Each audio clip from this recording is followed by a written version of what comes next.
Turn off your lights. Make sure your doors and windows are locked. Things are about to get spooky. Santa Claus is Coming to Town by Kenneth0505. The Christmas season is the most wonderful time of the year. All the candy, presents, the decorations, and Santa Claus. The jolly old elf that brings gifts to all the good boys and girls of the world with his big belly and red suit. I used to love this time of year, but you'll soon hear why that changed. I was 11 years old and it was the first day of December. I laid in bed as my mother scolded me about something I had done that day, and she ended it with the cliche, "You're going to get coal and switches for Christmas this year." As I drifted off to sleep, I thought to myself, if she thought I was bad today, she has another thing coming. I was awakened in the middle of the night by the sounds of heavy breathing, so as most children would do, I hid under my covers then. I heard a raspy voice say, "Hello, naughty boy. I've come to take you far away. There's nothing you can do or say. There is no need to scream and no need to fight back. One way or another, you're going with me tonight." I ripped away the covers and stood, a monster of a creature with twisted giant black horns and draping with an old gruesome crimson coat. His face looked of old leather with hollow eyes and long crooked teeth. Next thing I know, it was shoving me into the basket with other children, and then everything went black. When I came to, I was freezing cold with others around me sobbing. We were all in a makeshift cage. There must have been 30 other kids besides me. Everyone was confused and scared. Then the creature came into the room, unlocking the cell and snatching one of the other children, and as he did, he snarled, "The bad for the good. It's all about sacrifice, you see. Your sins are delicious, and you will all feed me." And just like that, he sank his teeth into his victim, and he wailed in pain. The creature left with him. Throughout the days, the monster would send these little creatures in for the next victim. You could see the sorrow in their eyes as they carried out his work. From time to time, the monster would come in to handpick his next meal, and every time he did, he was a little fatter, and his hair began to grow. It was almost as if we were witnesses to the dead coming back to life. It started out with one child every couple of days, then one a day, and now he would take 2 or 3 at a time. We made our plan and tried to escape, but to no avail, and the days drug on, and I was the last child left in the cage, and I knew that today would be the day the creature would eat me. It had been a while since he had come to collect his meal, and I could only imagine what he looked like now. Visions of the monster with his grotesque skin spun around in my head. Then I heard the now familiar sound of the lock opening, and I saw him walk in. I knew my time had come, and I'd be the next meal for the monster. As he approached me, I noticed something was different. His beard was full and his cheeks were merry. The coat that once was way too big fit him perfectly. He was fat and happy. He looked like a jolly old man, not a threat at all. But then he spoke. "It's Christmas Eve, child. There's no need to be frightened." I cried out in anger. "What kind of monster are you?" "Santa Claus," he chuckled. He saw the look of confusion on my face, and he laughed his deep, guttural laugh and began to speak. "It's all about sacrifice. It's simple to see. I take bad and reward the good, and it pleases me. I'm Krampus to the bad, but Santa to the good. This part of my lifespan is misunderstood." It made sense to me now. I had always wondered how a man living in the North Pole stayed so full and healthy with no vegetation or any other source of food. He smiled at my realization and said, "December is my month, my time to thrive, and I bet you are wondering why you're still alive." I nodded as he bent down and removed his hat. The horns shone bright. Every year I do this. Every year it's the same. Every year I released one, so the world will remember my name. I looked at him puzzled, and he picked up on my confusion and continued. The reason I live, the reason I survive, is that all the children believe I am alive. All the other old gods like me have gone out of existence and ceased to be. The world has forgotten who they are, but not old Santa Claus, not so far. You will tell your story, you will tell your tale. Though many won't believe, some of them will. I passed out and woke up on my front porch. I beat and beat it on my door with all my might. My parents came down, and we were united again. I told them what happened, but just like Santa said, though many won't believe you, some of them will. And the only part they seemed to believe was that I was with Santa. They forgot about how he looked like a monster or eating children. So the spirit of Christmas lives on. The only reason I'm talking about this after all these years is because my neighbor's little boy was taken last night from his bed. That little fella has been a holy terror all year. He didn't heed my warnings, no matter how sincere they were. I did all I could for him, but boys will be boys and he will answer for it, I'm afraid. I'll leave you with this. He knows when you're sleeping, he knows when you're awake. His mouth waters when you've been bad. So be good for God's sakes, because he is coming to town.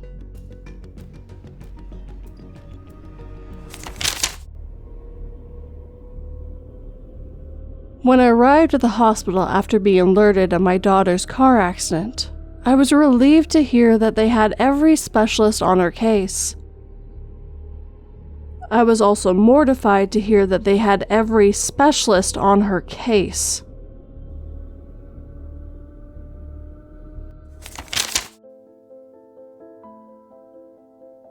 I met Krampus as a child, and I think he's coming back this year. By Emotional Meeting 350. When I was young, my family would always gather together at the ancestral manor home for Christmas. My family is, and always has been, part of the upper crust of society, as a few of my more, let's say, spoiled aunts would like to say. Where was I? Oh, Christmas. We would gather together and spend the last 2 weeks of the year together, celebrating Christmas and New Year's before we go our separate ways, and I would not see a majority of them again until Thanksgiving. Unless some great emergency pulled all of us together, the last one of those was the death of my great-grandmother. The tradition was older than I was, and I always looked forward to Christmas when I was a kid. The manor was always so breathtakingly beautiful at Christmas, decorated from one end to the other. The smell of cookies and cakes seemed to always waft throughout the house. The clinking of dishes and boisterous laughter came from the kitchen while Christmas dinner was being cooked. The snow sparkled inches and feet deep in spots just begging to be played in, woods to explore and play in. My cousins and I would often slide down the manor's long hallways in our socks, falling, slipping, and laughing all the way.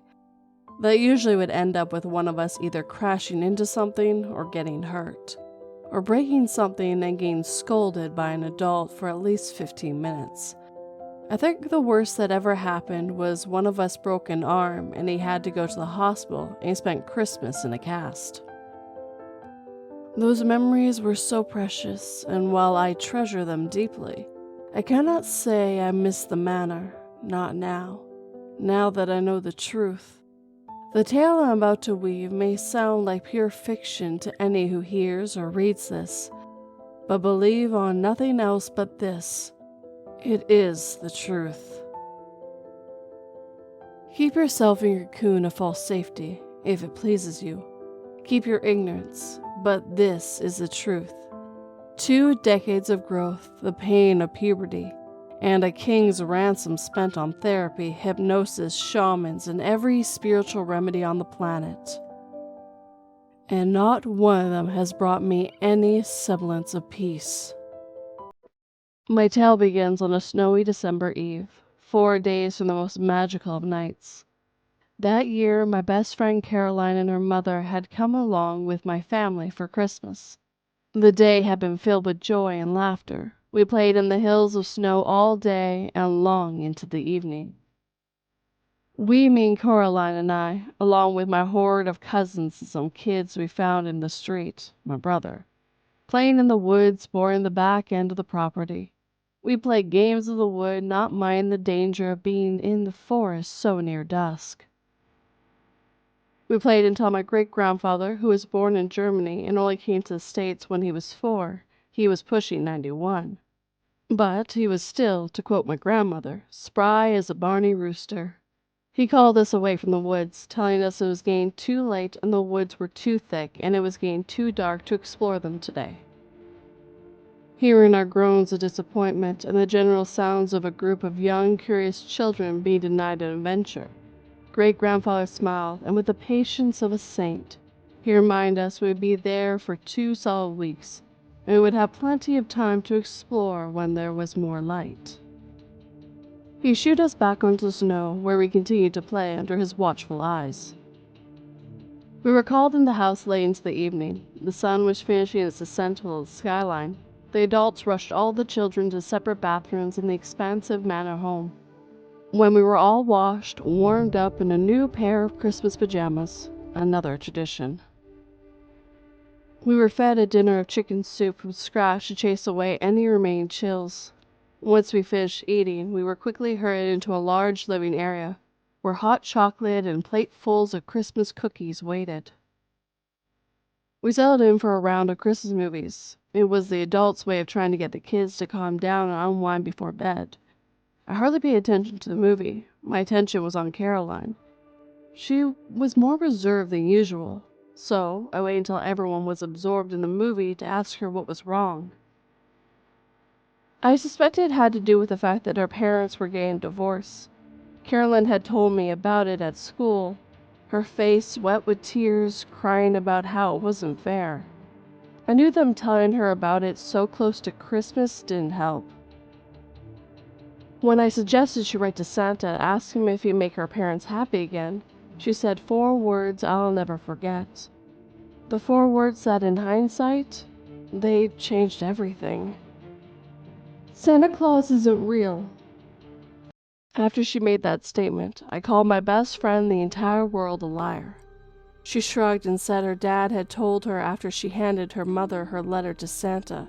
He said, "Don't be a stupid girl. There's no Santa Claus. It's about time I told you the truth. You're too old to believe in all that childish nonsense anyway." They told me about how our parents buy gifts all year round and hide them. Then on Christmas morning, they'll give them to us and claim Santa bought them. I told her she was wrong and that her dad was probably highly intoxicated when he had said that, and he hadn't meant it. Carolyn's dad had always drunk more than he probably should, but in those last few years he had ramped it up. He'd come home to his loving wife and daughter completely trashed. Carolyn shook her head no, shoulders slumping even more, making her look smaller than she was. Our one-sided conversation dissipated from there and grew into a heated shouting match. The adults pulled us apart when Carolyn lunged at me. This separated us to keep further blows from being traded. Carolyn screamed at me that I wasn't her friend anymore, that real friends trusted each other. She screamed out, her voice becoming shrilled and more uncontrolled with each syllable she spat. "I hate you! I hate you! I hate you and your stupid, perfect family, but most of all, I hate Christmas!" I gasped, hurt. Carolyn knew how much Christmas meant to me. It was the only time of year, besides Thanksgiving, that I got to see my whole family. And she knew this year was hard on me. She knew I was going to be missing my great-grandma, my Nana. This was the first Christmas without her here. I remember laying in my uncle's arms near tears. He deposited me in my great-grandfather's lap. Papa let me bury my head in his cashmere sweater. He rubbed my back while he murmured words of comfort in German. My mother had discovered I was more comforted by German when I was just a baby. Papa could settle me by just talking to me. Whenever I was stressed or hurt or panicking, I was quickly handed off to Papa, and he was in charge of soothing me before any anxiety swallowed me. Papa's voice was just as strong as it had always been, and it quickly relaxed me. But there was a hint, an edge to his voice that was highly unusual. I remember looking up into his aged face. Concern was etched across where his almost permanent smile should have been. And I swore I saw a flash of terror in his weathered cerulean eyes. A family trait. Everyone in the family had blue eyes. Shades and tones changed, but always blue. "What's wrong, grandfather?" I asked in my still developing German, but whatever I saw fled as quickly as I had seen it. He patted my head, smiled brightly. He replied in German, "You're improving quickly, and nothing's wrong, child." Great-grandfather looked over to where Carolyn's mother was comforting her, and his eyes were very distant. When he spoke again, his voice was barely a whisper. His voice came from a place very far away. "Nothing at all." That night, Carol and I stayed in the same room, as my very extensive family and 2 guests filled all the rest. We slept in separate queen's beds. Usually, when we had sleepovers in the past, we would chatter quietly as we laid in bed waiting to fall asleep. However, wanting to avoid any awkwardness, I placed my headphones over my ears. Soft classical Christmas music played while I read my book, studiously ignoring Caroline. I usually read until it was time for bed, and right on cue, I pulled my headphones off, marked my place in my book, and flipped the light off. Carolyn flipped over in bed, where her back was facing me, without even a good night. I rolled my eyes and flipped over to face the window, staring out at the pitch black. Soon after Carolyn and I had our spat, the wind picked up considerably, and a massive blizzard began to rage outside the manor. My cousins were excited about the new snowfall and the prospects of exploring the woods tomorrow. The manor's old walls creaked and groaned against the onslaught of the wind and snow. The sound may have scared anyone else, but not me. The walls and roof of the old manor had held for long before my birth, and somehow I knew they weren't ready to give up the ghost just yet. Feeling secure, safe, and warm, I drifted off to sleep. I don't remember why I woke or what woke me, but I barely opened my eyes and saw complete black. I sat up and rubbed my eyes, clearing them of sleep. I looked to my left out the window, seeing if the blizzard had subsided yet. Nope. It wasn't just dark outside. It was as if I was looking straight into the depths of oblivion itself. I looked around the room, and the only source of light were 2 strands of fairy lights draped around Caroline and I's headboard. My eyes soon adjusted to the lack of light.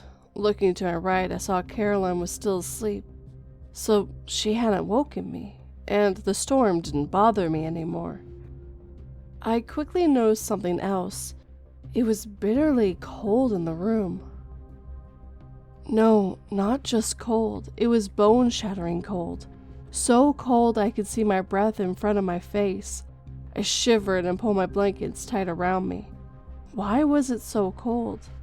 Had the heater gone off? I burrowed further under the covers, searching for warmth. I curled in on myself, wrapping myself in a cocoon, did everything to get warm. Finally, I found some relief, and I began to fall back asleep. I heard the wind increase in severity. I shivered. A sound caught my attention. It was quiet.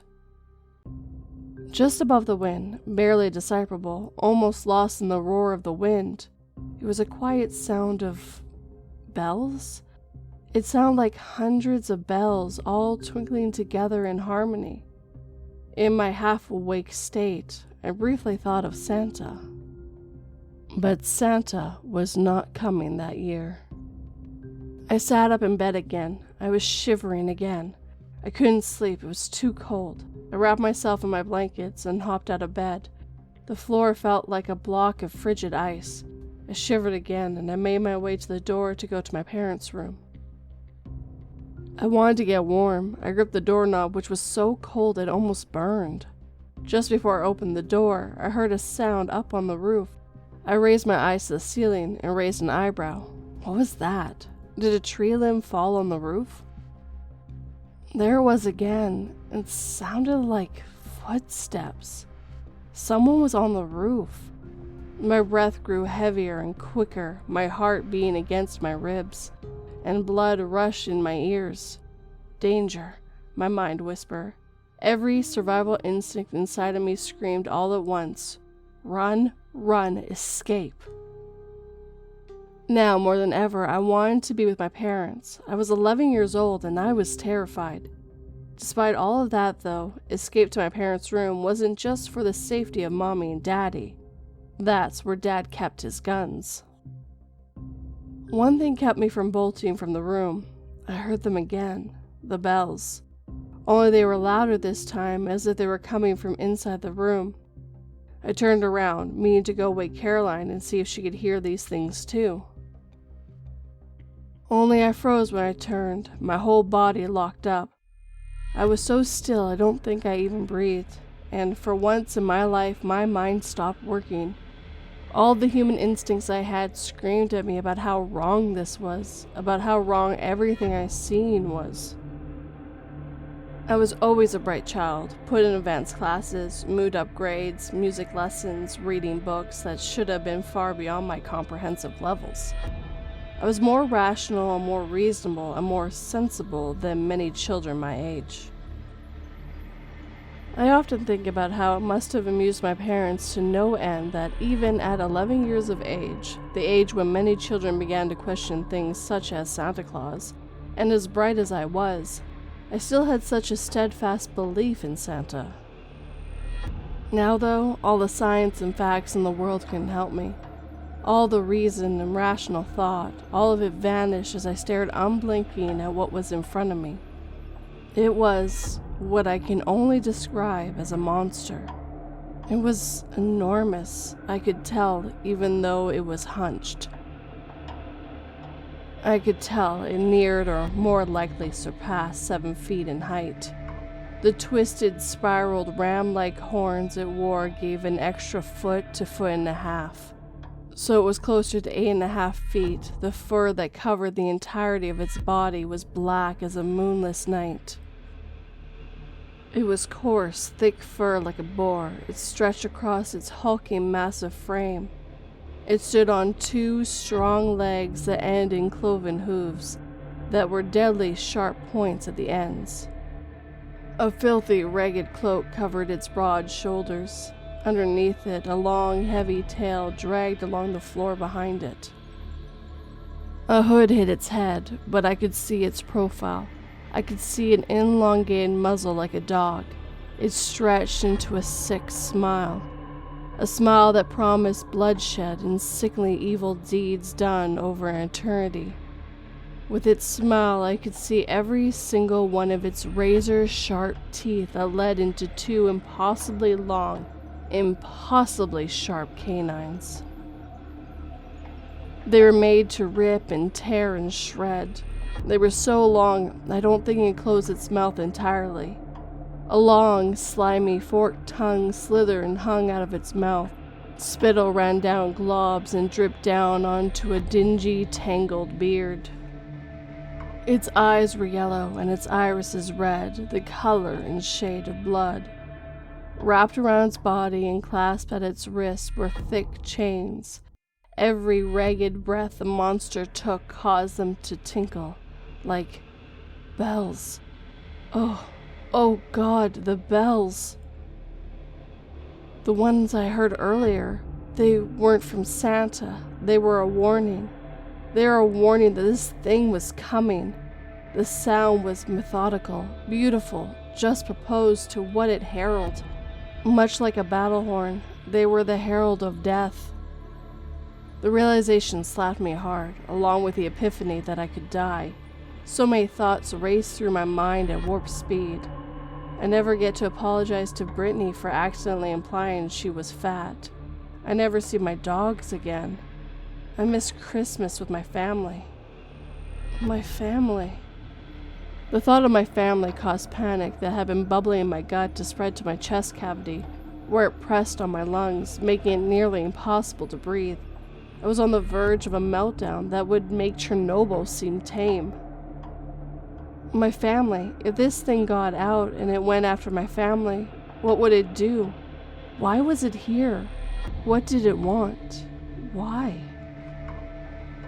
My attention was drawn back to the beast when it shifted, chains tinkling like Christmas bells. Terror shut my mind and body down once more as the creature's hands were now visible. I could see what it was doing. It loomed over Caroline's bed, holding her neck in a vice grip. The skin of its hands resembled the skin of a buzzard's head after it had been exposed to much rotting flesh. Bare, black skin sagged and wrinkled. Its twisted, gnarled fingers ended in sharp, serrated nails. My knees gave out and I fell to the floor, causing a soft thud. The creature turned in my direction and cocked its head to the side like a dog studying a curiosity. Whimpering, I scooted back till my back hit the door, trying to put some distance between myself and this thing. It slowly made its way towards me, studying me. I pressed myself harder against the door, hoping if I pressed myself hard enough, I would fuse with the wood. I saw my friend's face, screwed into a silent scream of terror. Her eyes were bugged out and her skin was ashen gray. As the beast drew closer, the temperature in the room plummeted. I felt myself gain frostbite, my teeth chattering. I screwed my eyes closed and I prayed to any god that would listen. Please, please let it be a dream. Please go away, please. I covered my eyes with my hands and curled up in the fetal position as the beast came closer. I heard it growl. I peeked through my fingers, and it held out Caroline to me as if offering me her corpse. It held her in one hand, with the other it drove a massive meat hook into her body. It took the chain and wrapped it around her, once, twice, 3 times, before it used it to strap her lifeless body to its back, like she was a human accessory, a sick version of a backpack. It leaned down, a heavy breath of disgusting hot breath on my face. It smelled like rancid mixture of rotting meat, feces, and vomit. It gave a wave with its hand, still smiling that sick, grotesque smile. In an amazing burst of agility, it hurled itself up onto the thin windowsill, where it balanced for a quick moment before bounding out into the darkness. When it was gone, my body began to unlock, beginning with my mind. Why? Why didn't it kill me too? Why did it leave me alive? I came to a hard realization. It wanted me alive. It came here specifically for Caroline. It wanted her for some reason. Caroline.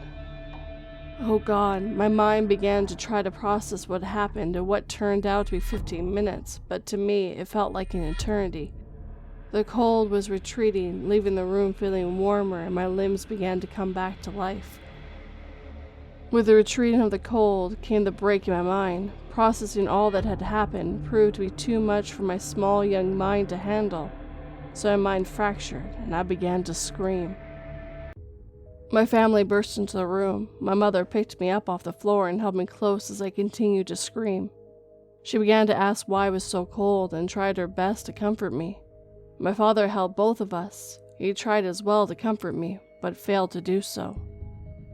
I kept screaming. My family demanded to know what was wrong. Caroline's mother screaming, demanding to know where her daughter was. I pointed to the open window, still screaming. The first rays of dawn illuminating the sky, creating a masterpiece of colors dancing across the sky.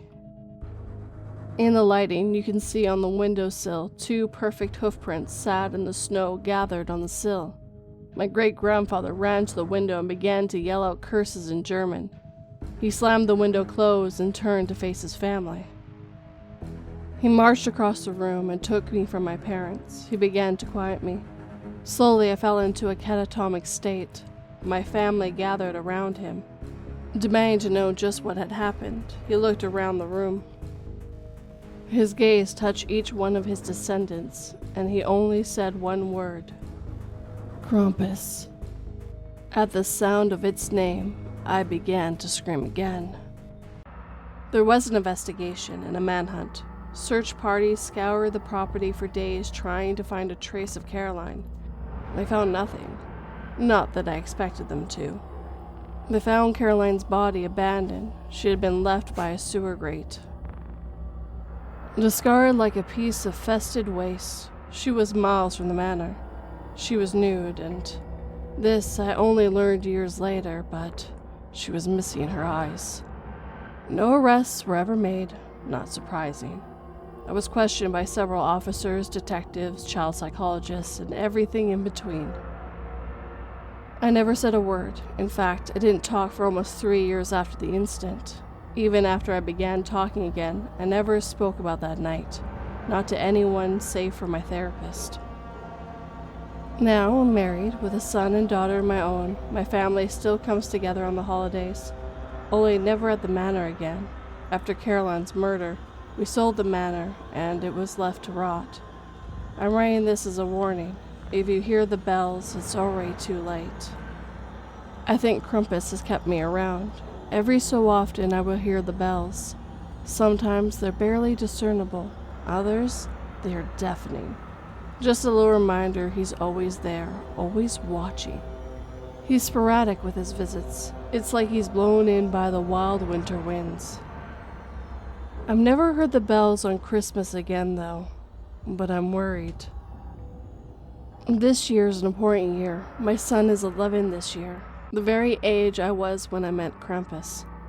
I'm worried this year my son's friend Gavin will be joining us for Christmas along with his father, who's my husband's best friend.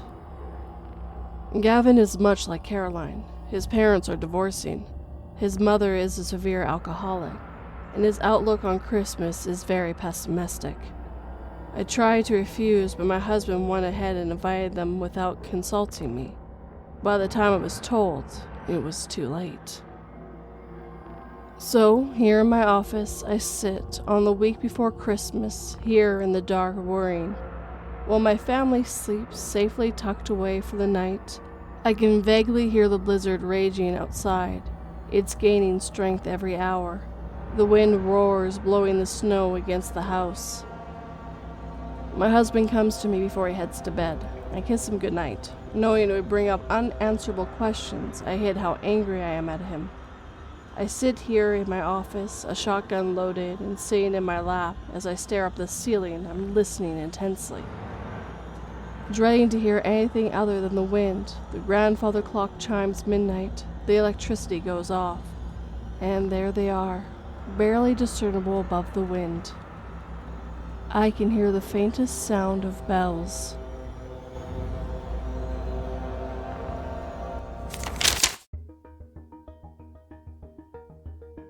My parents refused to believe me when I said a tall man in a black hat was responsible for my brother going missing in the oat fields. That's why I haven't told them that the man in the black hat has come back every night since to stare at me through my bedroom window.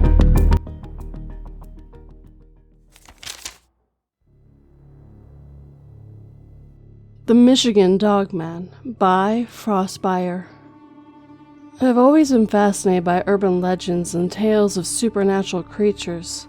I've heard of the Dogman since I was young when I first heard the legends playing on the radio. Mysterious creatures said to roam the forest of the Great Lakes region, and with my fascination came a sense of wanting to find the creature and see it for myself if it was really out there. Armed with a curious mind and a flashlight, I set out to explore the woods near my hometown. It was an overcast night with only a dim glow of the stars to guide my path. As I ventured deeper into the forest, I couldn't shake off the feeling that I was being watched. Every rustle of leaves and snaps of twigs sent shivers down my spine. But I pressed on, my curiosity overpowering my unease. Little did I know how much of a mistake it was to ignore my instincts. After what felt like hours of wandering, I stumbled forward, an eerie silence blanketing the forest, as if a switch was flipped and all the sound in the world disappeared. Something drew me towards it, an invisible force urging me to step closer. That's when I surveyed my surroundings in detail and saw it. A pair of glowing amber eyes staring back at me from the shadows. My heart took a beat as the creature revealed itself, a massive canine-like figure standing upright on two legs. Its fur was matted and dark, and its eyes glowed with an otherworldly light. It was a dogman, and it had fixed its gaze upon me. A primal fear surged through my veins as I stumbled back, dropping my flashlight in the process, and with it but a moment's hesitation, I turned and ran as fast as my legs could carry me. The sound of heavy footsteps pounding behind me growing louder and closer with each passing second. I could hear its snarls and the sharp snap of its jaws, hungry for the chase. My breath grew ragged and my muscles screamed in protest, but the adrenaline fueled my desperate sprint. Branches whipped against my face and the forest floor seemed to rise up to trip me, but I pushed through, determined to escape the clutches of the monstrous dogman. My lungs burned and my vision blurred as I reached the edge of the woods. My house stood just a few yards away, its light providing a beacon of hope. Summoning the last reserves of my strength, I sprinted across the yard and flung open the front door. I slammed it shut, panting heavily as I leaned against it, my heart racing in my chest. I felt a mixture of relief and terror as I looked through the window and saw the dogman standing at the edge of the clearing, its gaze fixed upon me. Its mouth curled into a wicked snarl, revealing sharp, glistening teeth, and what looked like a cruel and deranged smile. For a moment, we locked eyes, a battle of will between human and beast. I know I had escaped, but the encounter had left an indelible mark on my soul. The dogman had shown me the darkness lurking just beyond the realm of our understanding, and it was a sight I would never forget. To this day, I'm plagued with the memories of that night. The image of the dogman's glowing eyes and sinister grin haunts my dreams, a constant reminder of the terrors that exist in the shadows. I warn anyone who dares to venture into the Michigan wilderness, beware the dogman's domain. It may be an urban legend to some, but for those who encounter its malevolence, it is all too real. The forest hides its secrets well, and the dogman waits patiently for the next victim. Ever since then, I haven't been able to look at the woods without a shudder going down my spine, hoping to not see the amber eyes staring back at me. If I were to give you all any advice, it would be, do not go out at night.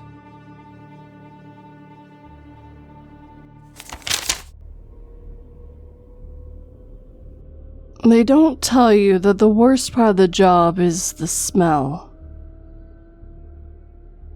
After all these years I've worked and all the people I wasn't able to save, I can't enjoy a barbecue or fire pit, can't go camping, can't have a fucking s'more without thinking of their burning bodies.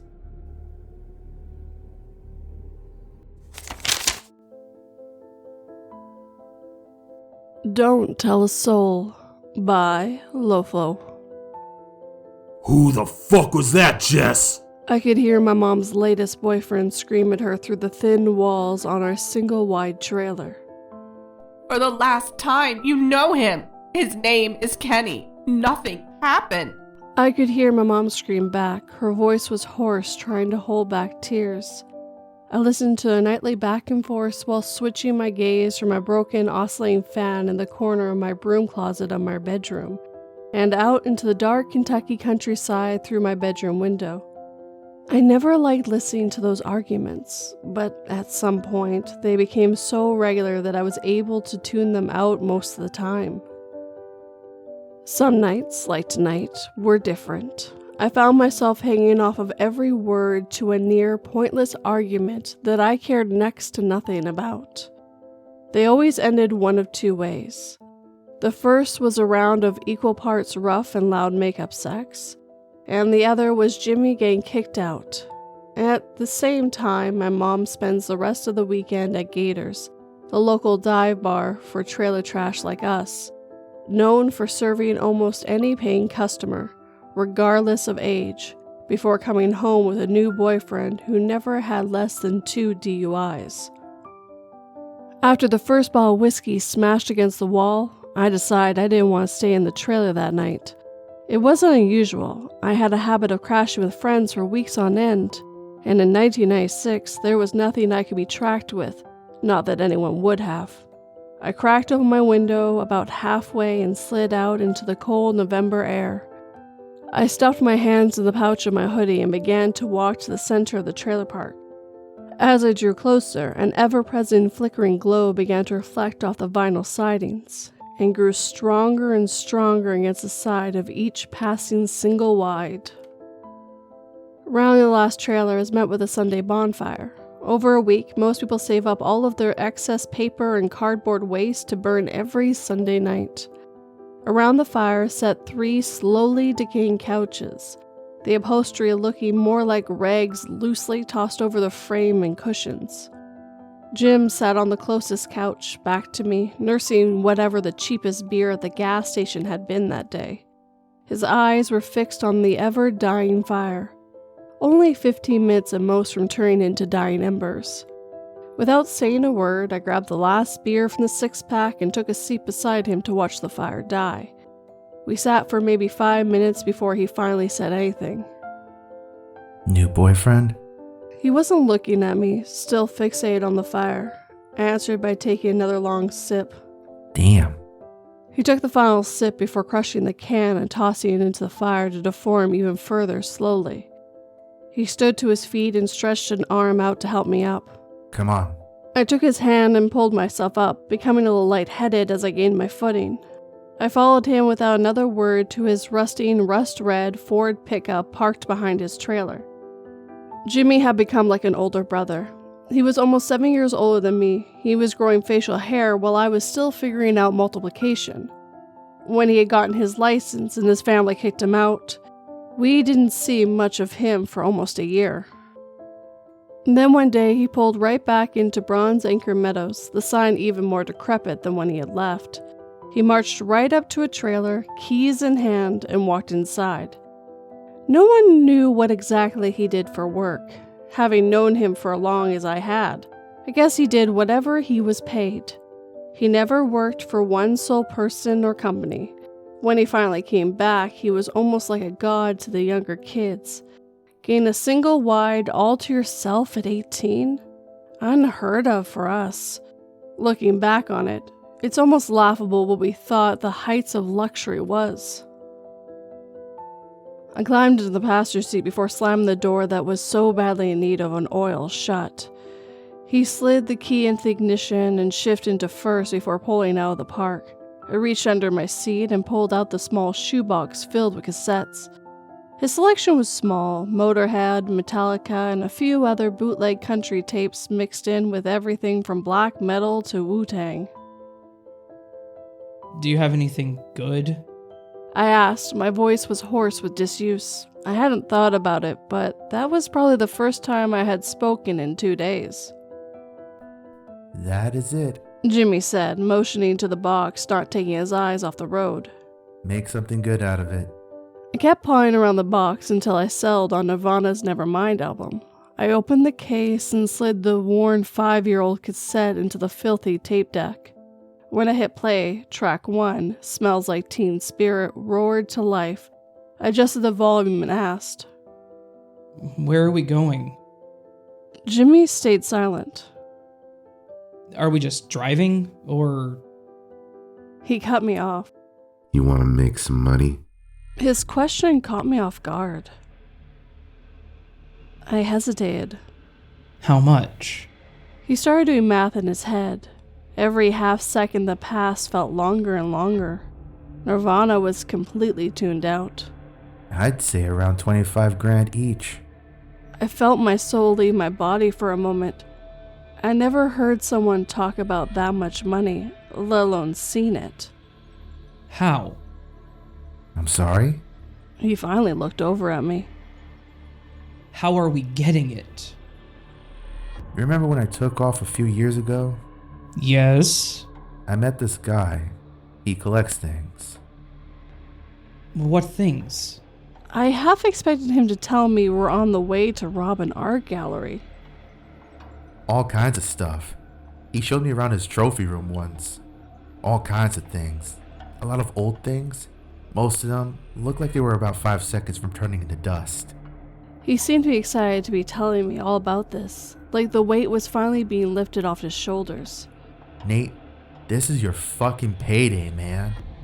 He wasn't wrong. $35,000 can carry me a lot further than the trailer park I'd spent most of my life in. I shut my mouth. I didn't know how to respond, or if I should respond. This was how he made his money. He was nothing better than a thief. He must have sensed this because he switched gears, trying to reassure me that everything was on the up and up. Listen, all I'm doing is putting some cool things in a museum. Like those Indiana Jones movies you like. No one gets hurt, and I get paid. Win-win, right? Looking back, it was clear that he was doing his best to convince himself more than me that he was still a good person who was doing a morally just thing. I caved. What is it? He pulled up to a gas station, expectantly asking if I was in. It felt like some sort of shitty Ocean's 11 parody. I didn't know how to answer. Every fiber in my bones screamed at me not to. Nothing changes if nothing changes. His words ripped me right from my mental pros and cons list. What? You don't like it at home, right? He was right. You're never gonna leave if you keep flowing through your life. Am I wrong? He wasn't. This is your chance to change that. He slid the gear shifter into park, got out, and began moving towards the building to pay. I looked at the fuel gauge, half a tank left. He just wanted me to think about it. He knew how deep and how well he had braided those words into my brain. When he finally came back, beer in hand, I answered him. I was in, and I wanted to be. Dollar signs were the only thing I saw, the only thing I wanted to see. What are we taking? The guy wants this charm. He held up a circle with his fingers as he started the engine again. It's a Haitian thing. Haitian? The word felt odd leaving my mouth, like my mouth had never made that sound before. I mouthed it a few more times to shake off the unfamiliarity. We're robbing Haitians. No, just a religion. I began to ask another question before he cut me off. Look, I don't know what it's called, or how old it is, or whatever else you want to ask. All I know is that some group has set up camp on an old plantation a few hours away. They've kept to themselves mostly. They hold these rituals or something. He showed me photos, but I didn't get it. Something to do with chicken's blood? Chicken's blood? With every new sentence, this 25,000 sounded less and less real. Yes, chicken's blood. Look, I don't get it either. We spent the rest of the night talking about this. The more Jimmy talked, the more clear it became just how little he knew about what we were being paid to find. Again, looking back, I should have backed out right then and there. But money is a fickle thing. People will choose money over their soul 9 times out of 10. This has always been and always will be the case. From Judas all the way up to me, the cycle will always repeat, long after I'm dead and gone. He dropped me off that night close to sunrise. Questions still dart through my mind at 1,000,000 miles an hour. 3 days later, he picked me up again, this time with another guy, Grant. Tall and lanky, dressed in dark jeans and a black construction hoodie, similar to Jimmy, sat in the passenger seat. I climbed over him and took my place in the middle of the bench seat before taking off. The plantation was only 50 miles past the Kentucky-Tennessee border. we parked the car at a local diner and set off on foot for the 3-mile hike across a privatized forest and a storm evacuation trail. When we finally got close, the other two stopped. Grant pulled a handgun out of his waistband and pulled back the slider to make sure that there was a round in the chamber. Jimmy pulled one out from his waistband and the other from his backpack he had slung over his left shoulder. He handed me one while checking the chamber on his. What do we need these for? What do you think? When Grant finally spoke more than 2 words to me, they were more mocking. He did his best to put up a wall for everyone. Mine just happened to be well constructed out of snide remarks and contempt. You said no one would get hurt. I said, grabbing the gun from him. And they won't. Jimmy said, tucking the gun back into his waistband. Just some insurance. He put both hands up and let loose a grin constructed of his crooked and ever-darkening teeth. His warped smile was hard to find comforting. I tucked the gun back into the back of my waistband and covered it with my shirt, a black band shirt I had bought for $2 about a year before at a thrift store. We kept walking. Kudzoon vines kept wrapping around my feet, forcing me to stop every few seconds, and either yank them from the ground with a quick and forceful tug, or by rolling my ankle until they fell off naturally. By the time we finally crossed the ridge, we had a clear view of what I will forever refer to as a compound. A large metal fence, topped in barbed wire, surrounded by several small one-room cabins that didn't look to have been refurbished since their construction in the late 1800s. People moved in and around each cabin and each other swiftly. Each person moved in an inherent sense of purpose. Some carried large boxes or tools, and others just moved. From a distance, they resembled a colony of ants. We sat perched on the hilltop for what felt like years in complete silence, watching the people go about their daily lives. Just from sitting there, everyone seemed complete and fulfilled. No one person inside the fence seemed unhappy or dissatisfied with their life. They had their own chores around the compound to do, and at night they slept in one of the former slave quarters with their families. After the sun finished setting, Jimmy was the first to move. He flipped his bag around and unzipped the top pouch before pulling out a pair of rust bolt clippers that looked like they had just spent the last several years in neglect. Once we made our way through the fence, we left the gate hanging open in case we felt the need for a quick exit. As I passed through, it snagged my shirt on the sharp edge of the chain link, tearing a small hole along my ribcage. I wrestled it free and kept my place in the middle of the pack. We found ourselves staring at the back of the compound. About a mile straight ahead sat the rotting white chapel at the top of the hill, its sides having been decorated with all sorts of symbols meant to ward off evil spirits or whatever these people were supposed to believe in. When we made our way up to the base of the back of the staircase of the chapel, things felt wrong. My consciousness hadn't gotten to me yet, but everything felt too easy. I let these thoughts overcome my subconscious, and soon they were all I could think about. They raced across my mind as Jimmy cut the padlock to the cellar door that sat next to the staircase. Grant helped by lifting the large oak doors and shoving it into the mixture of grass and dirt that the hinges allowed it to reach. Jimmy pulled a flashlight out of his bag of wonders, and Grant flicked a Zippo open to light his cigarette before descending the staircase, lighter in hand. I followed behind, stopping to take in the outside world, taking note of every detail I could before lowering. Everything from the symbols carved into the earth to the bonfire in the center of the living quarters that is now just a smoldering pile of ash and charred wood. Ducking my head below the large beam, nearly smacking it as I did so, my eyes struggled to adjust to the suffocating darkness, only focusing on the 2 separate light sources frantically scanning each corner of the room looking for a way upstairs.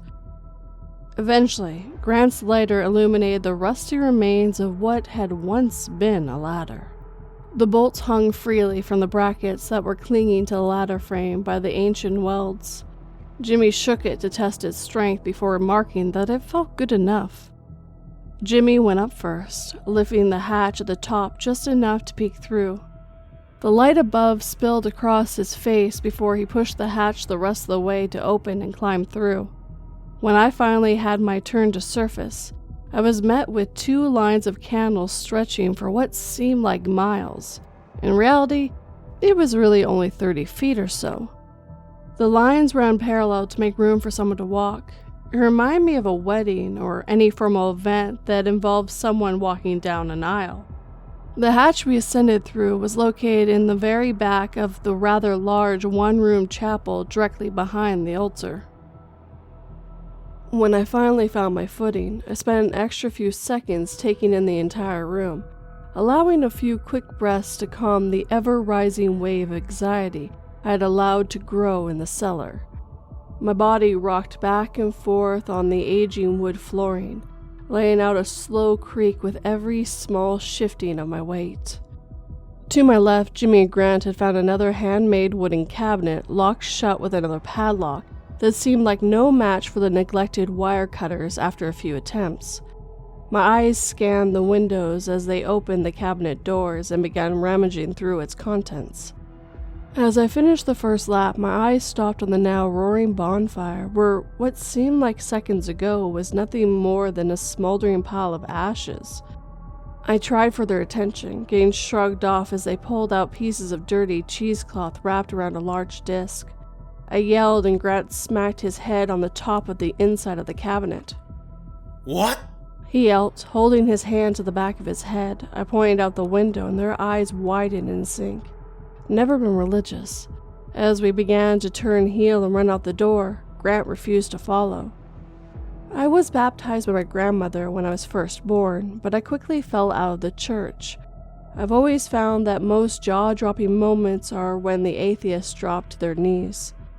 I was no exception. I began mouthing the Hail Mary over and over again. I began to do this when my eyes caught what he was looking at. Amongst the splintering rafters of the chapter sat perched a tall and gangly creature.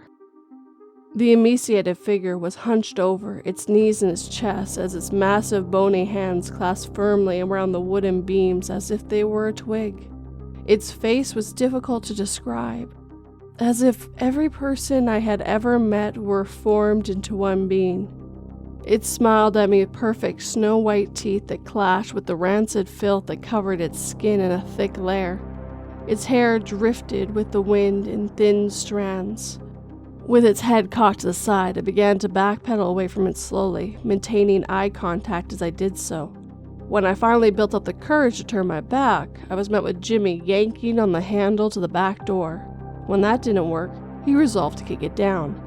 When that also failed, I turned around to see the thing standing a hair away from paralyzed Grant. Now that it stood on its own feet, I was able to guess that it was no less than 8 feet tall. It stared into him unblinking, its slow, methodical breathing turning into fast, deep panting. Its chest inflamed more and more with each breath, rising and falling faster with every passing second. I took too long staring at it because when I was finally able to move my eyes from this sudden fixation, Jimmy was gone. Next to me, the hatch was wide open. I looked back one more time and Grant had a hand wrapped around his mouth, the fingers clasped at the back of his scalp.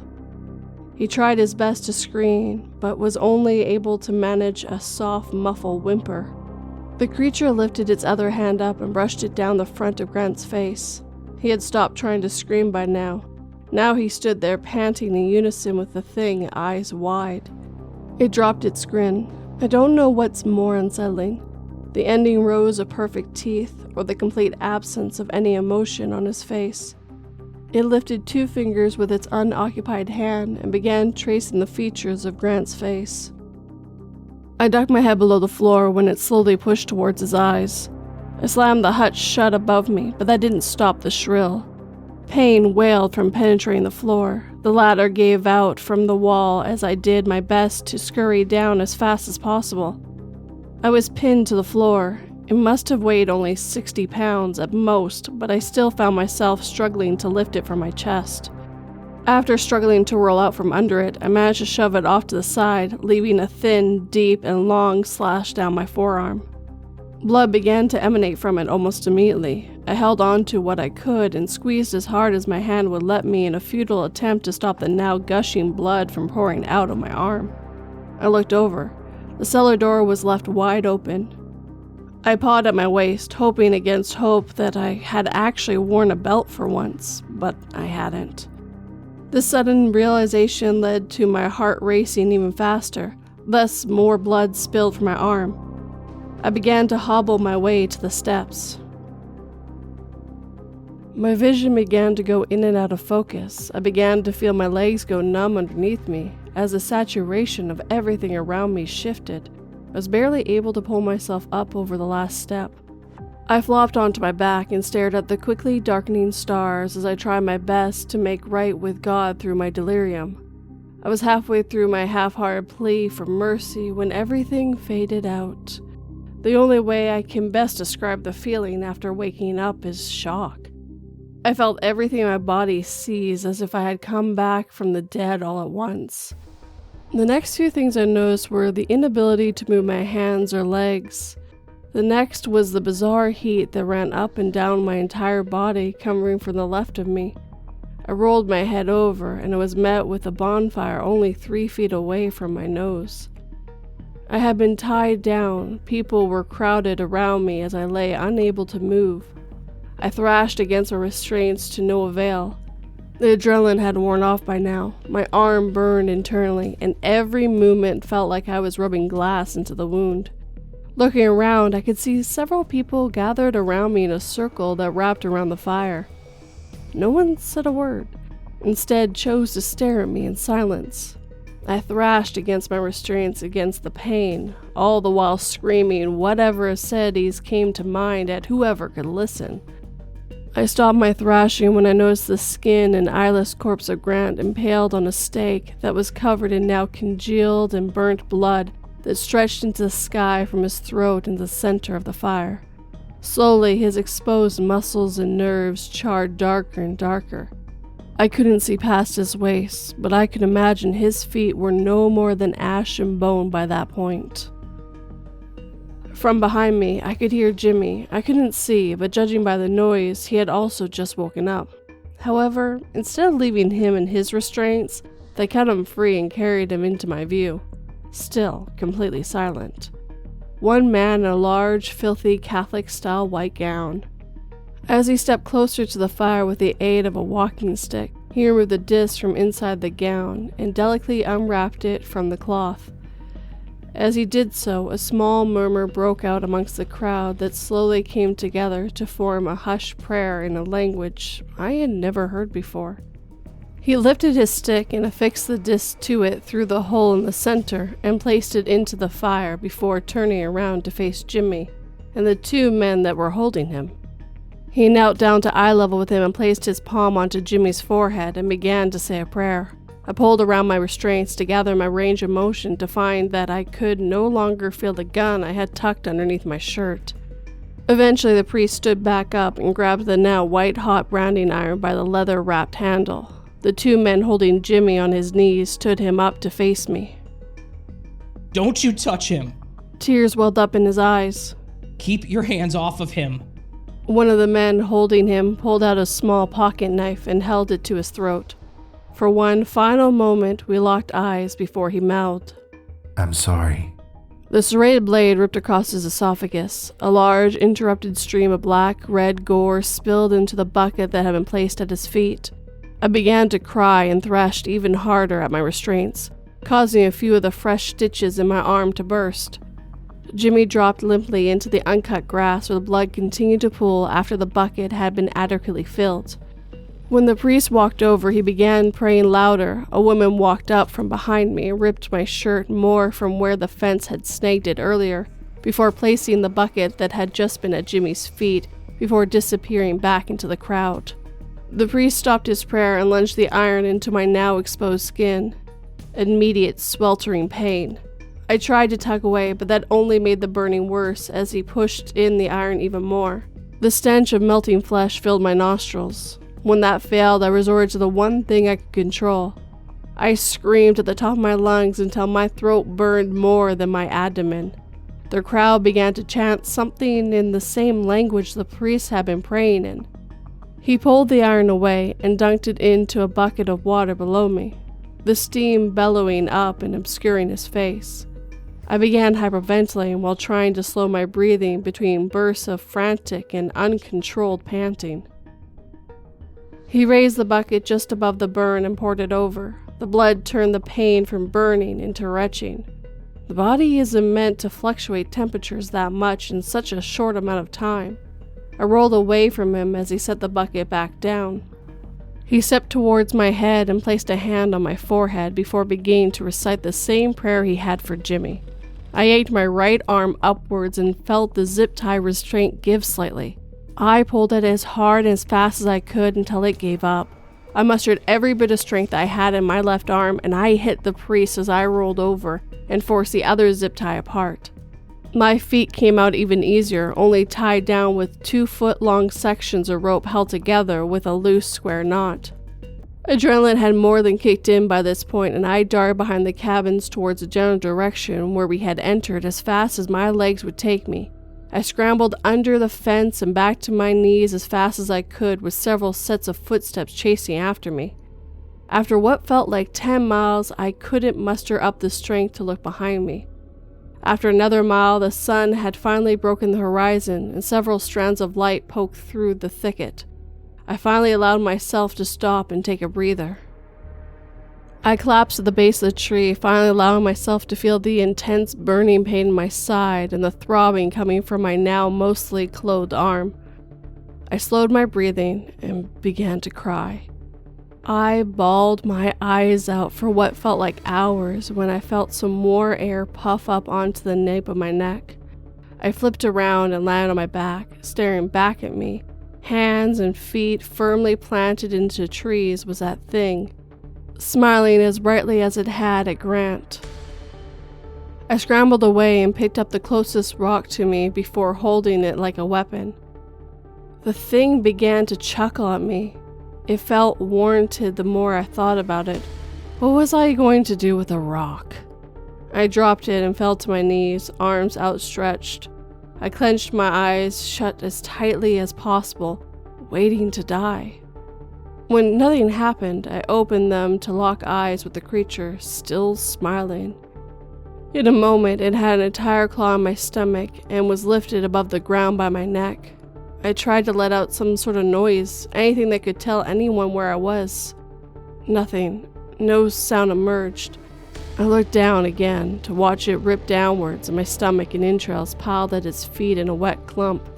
In a moment, everything went black as I could feel myself being dropped onto the forest floor. There was no light at the end of the tunnel, and there were no pearly gates. Only a never-ending sea of black. Before everything else followed into this abyss, I could hear it say in a hoarse few words, Don't tell a soul. Everything followed into the dark. I was alone, forever falling and flying, everywhere and nowhere at the same time, before everything crashed back around me. I woke up. Not only was I alive, I was home. I was back in the trailer staring out the window as my mom had the same screaming match with her newest boyfriend of the week. I rolled off my bed with a splitting headache, as if all the pain had rushed back to me in an instant. I curled into a ball and began clenching at my head as the argument raged on in the background. All in a moment it went away. I was left on my dirty bedroom floor covered in sweat. I looked down at my arm to find a scar stretching from the inside of my elbow to the base of my wrist. As the bottle smashed against the wall, I lifted my shirt to find another scar. In the days that would follow, Jimmy would go missing. The police never cared that much when he disappeared. My best guess is they stuffed his file in a drawer to never see the light of day again. And soon enough, the community of Bronze Acre Meadows would forget about him. His things were auctioned off by the park owner, and an ad was placed back in the paper. His memory was relegated to a place of a drug-addicted cousin that no one wanted to talk about. One day he was there, the next he wasn't. And this story had a lot of other narrators who helped me bring it to life, so let me tell you who they were, in order of first appearance. Narrated by me, 242. Mom's Boyfriend by Evil Outcast. Mom, aka Jess, was by Dark Little Voices Decay. Jimmy was by Dark Little Voices Shade. The main character was As the Raven Dreams. Grant was Count Julius. And lastly was The Creature by Phoenix Fire.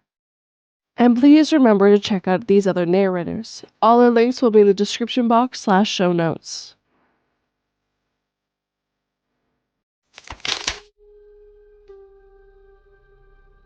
My teenage daughter woke me up to check her teeth were still there, which they were, because she said it felt like they'd fallen out while she was sleeping. At her orthodontics appointment a week later, she tried to say I told you so, but struggled given most of her teeth were now hanging from the braces just removed, already rotting from how long they had been detached from her gums.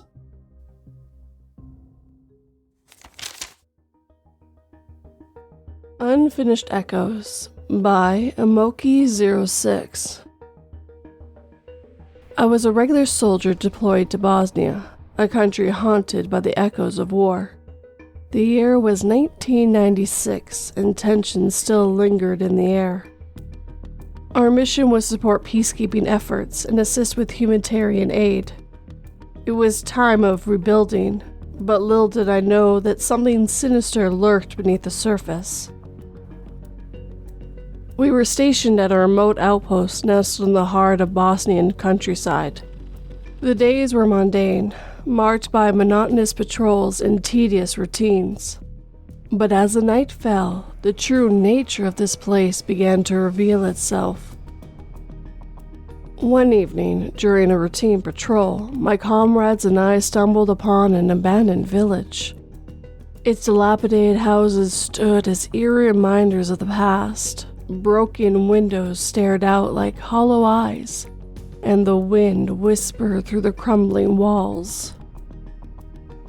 Entering one of the houses, we found old photographs scattered across the floor. The images portrayed happy families, their smiles frozen in time. But there was something unsettling about those pictures. The faces seemed distorted, their eyes filled with an unspeakable sorrow.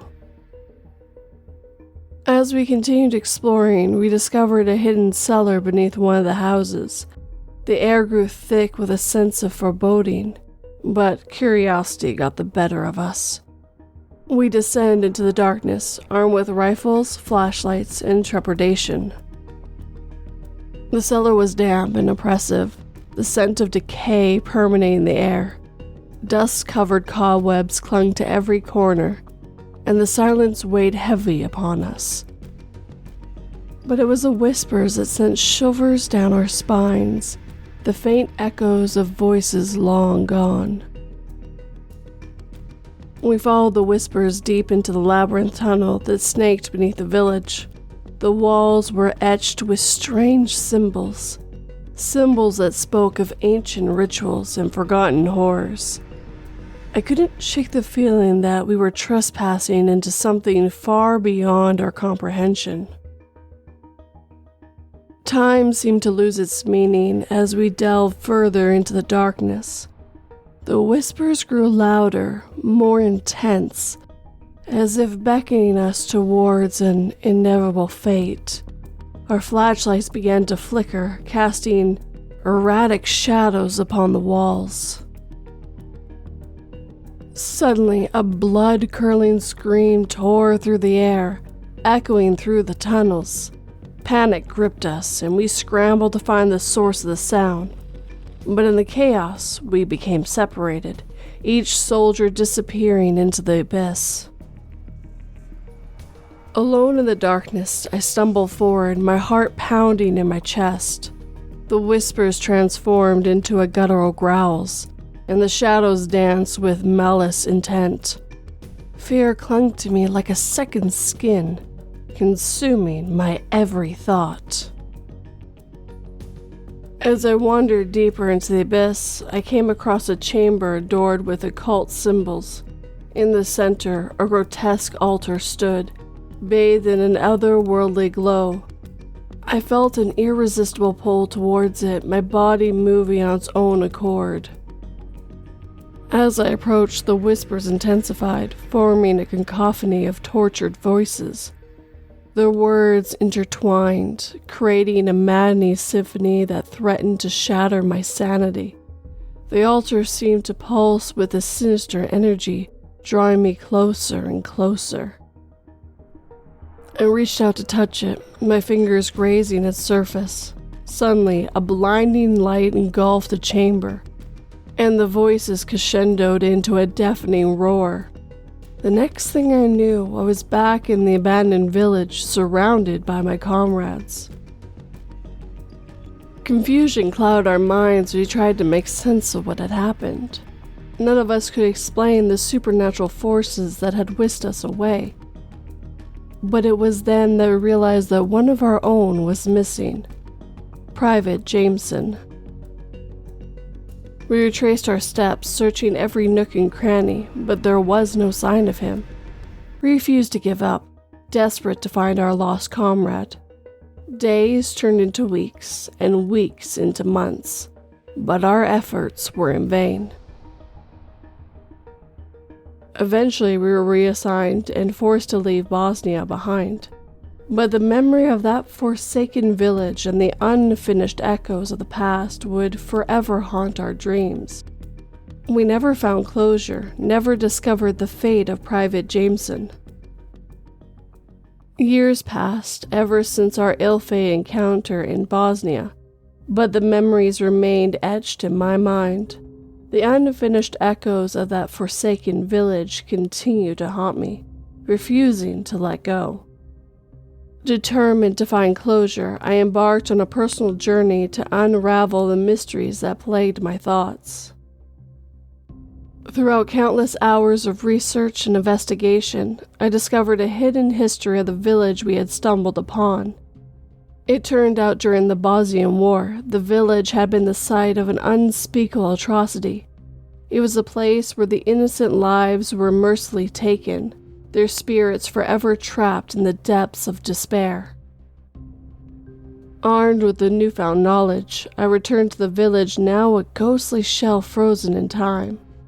Darkness enveloped the surroundings, the air heavy with oppressive energy. It was as if the village itself held its breath, waiting for me to uncover its secrets. Guided by instincts, I made my way back to the hidden cellar, the epicenter of the inexplainable events that had unfolded years ago. As I descended into its depths, the whispers began anew, their voices a chorus of anguish and torment. But this time, I was determined not to succumb to fear. I ventured deeper into the labyrinth's tunnels, my heart once again pounding against my chest. The walls pulsed with an ancient power, the symbols etched upon them exuding an eerie glow. I followed the path with unwavering determination, prepared to face whatever lay ahead. Finally, I arrived at the chamber, the very heart of the darkness that had consumed us before. The altar stood, its malevolence radiating throughout the room. It beckoned to me, a silent invitation to uncover the truth that had eluded us all these years. With trembling hands, I reached out to touch the altar once more. As my fingers grazed its surface, a surge of energy coursed through me. Visions flashed before my eyes, horrific images of the village during the war, the cries of the innocent echoing through time. But amidst the chaos, one image stood out. Private GenSen, his face etched with terror, bound to the altar, trapped in eternal suffering. It was a chilling revelation, confirming our worst fears. His fate had been sealed within those unhallowed walls. As I pulled away from the altar, the whispers ceased and the eerie silence settled upon the chamber. The truth had been uncovered, yet closure remained elusive. Private Jameson's spirit remained trapped, unable to find peace, forever tortured by the horrors he witnessed. Leaving the village once more, I carried the weight of that unfinished chapter with me. I can't shake the feeling that our ordeal had only scratched the surface of a much deeper, malevolent force that lurked within Bosnia's shadows. To this day, I dedicate myself to unraveling the mysteries of the supernatural. I search for answers, for ways to set those lost souls free. Private Jameson's spirit serves as a constant reminder that some secrets are never meant to be fully uncovered, and some stories are destined to remain unfinished.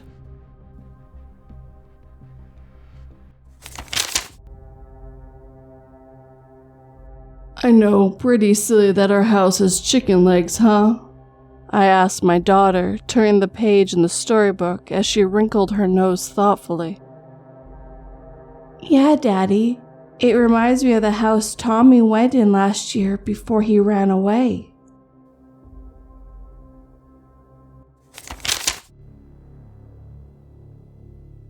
The Lost King by Dr. Blackjack 21.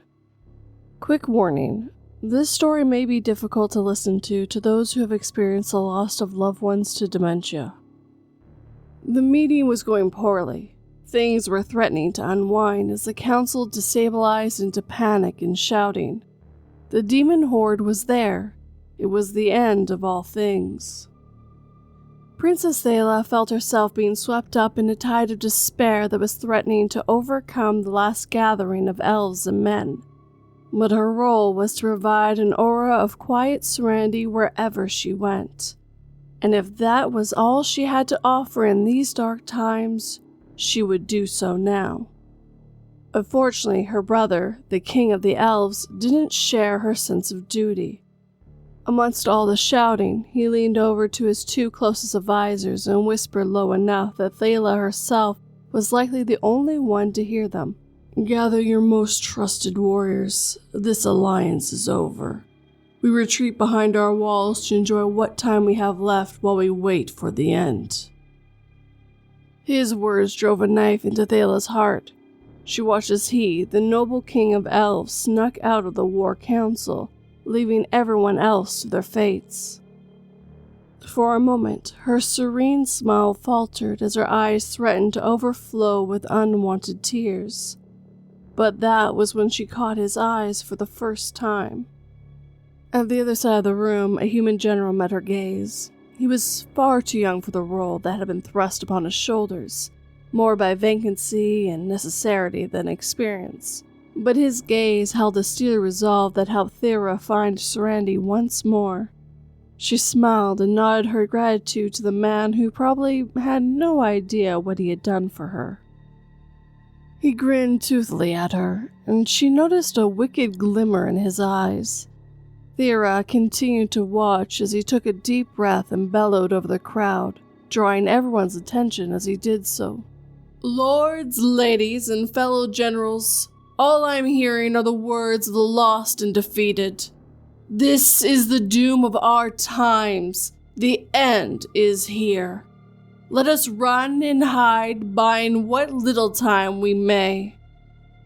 Thera wondered if maybe this man had noticed her brother's disgraceful acts and was about to level accusations to remove the blame of failure of this war from his own shoulders.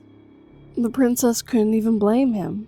If this was how he wanted to spend his last days, so be it. However, he seemed far from over with his theatrics. As he swept into the middle of the crowd that parted before his matic energy, he theatrically spat on the ground. The room was now quiet enough to hear the soft, wet impact. Thera hid her distaste even as he spoke up louder than before. Maybe you're right. Maybe this is the end. But before I die, I'm going to take advantage of this opportunity the demons have given us.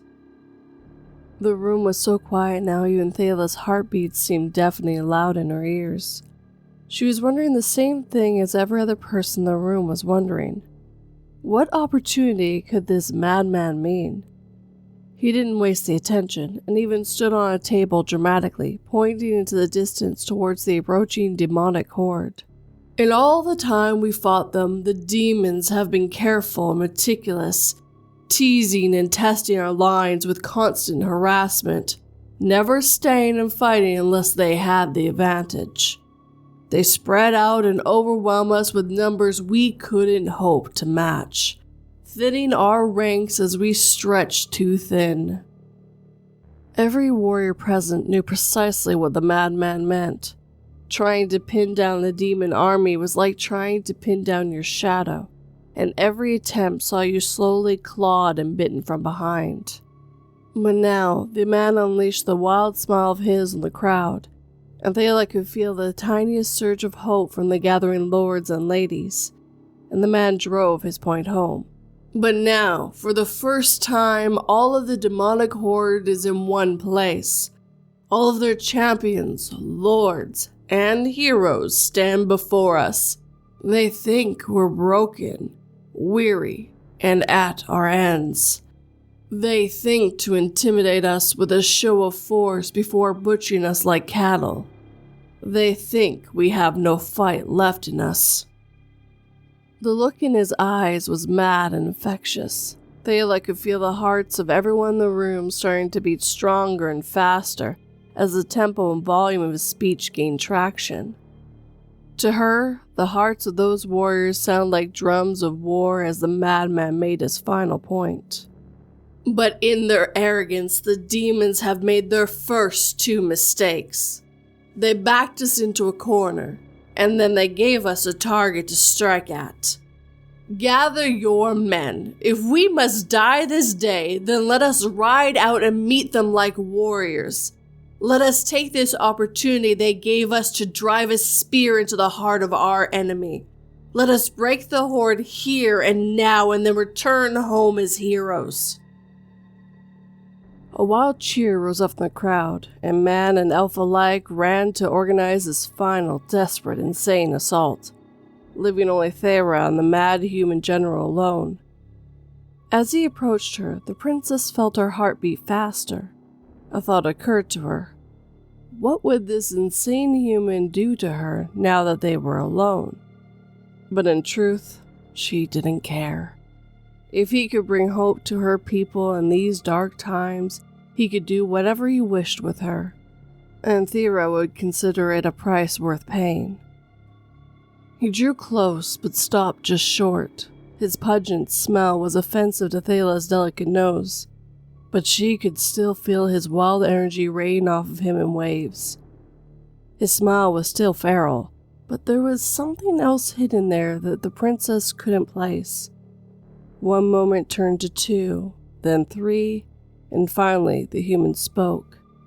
I'm not sure how it is with elves, but in human society, when a dashing knight runs off to face down the evils that threaten the land, it's customary for a maiden to bestow a favor to him, to give the heroic knight a reason to return. Thera's mind was a blur. What did this human mean by a favor? And then she recalled seeing pictures of knights in books in her brother's library. In the image, ladies had given the knights pieces of cloth to wear into battle. Is that what this man was asking for? Some object to remember her by while he fought? It was such a simple thing, so she relented. All right, what would you... Then she was cut off when the man took advantage of her acceptance and leaned in and kissed the elven noble. As he did so, his emotions crashed into her and she felt everything that was hidden behind his words. At his center was a bottomless pit of fear and despair, such that pathetic fears that had threatened to overwhelm Thea before paled in comparison. But around that pit swirled a storm of anger, defiance, and determination, and through it all pierced the thinnest ray of hope. It was a mere sliver of a thing, so fine that Thea would have lost track of it if it weren't for the fact that the man's soul clung to it with a feverish might. The intensity of all his emotion shook Thera deeply, even as the man pulled back and looked at her with a wild smile and insane eyes that she now had the barest understanding of. His expression softened only slightly as he spoke one last time. "Now that is a kiss worth living for."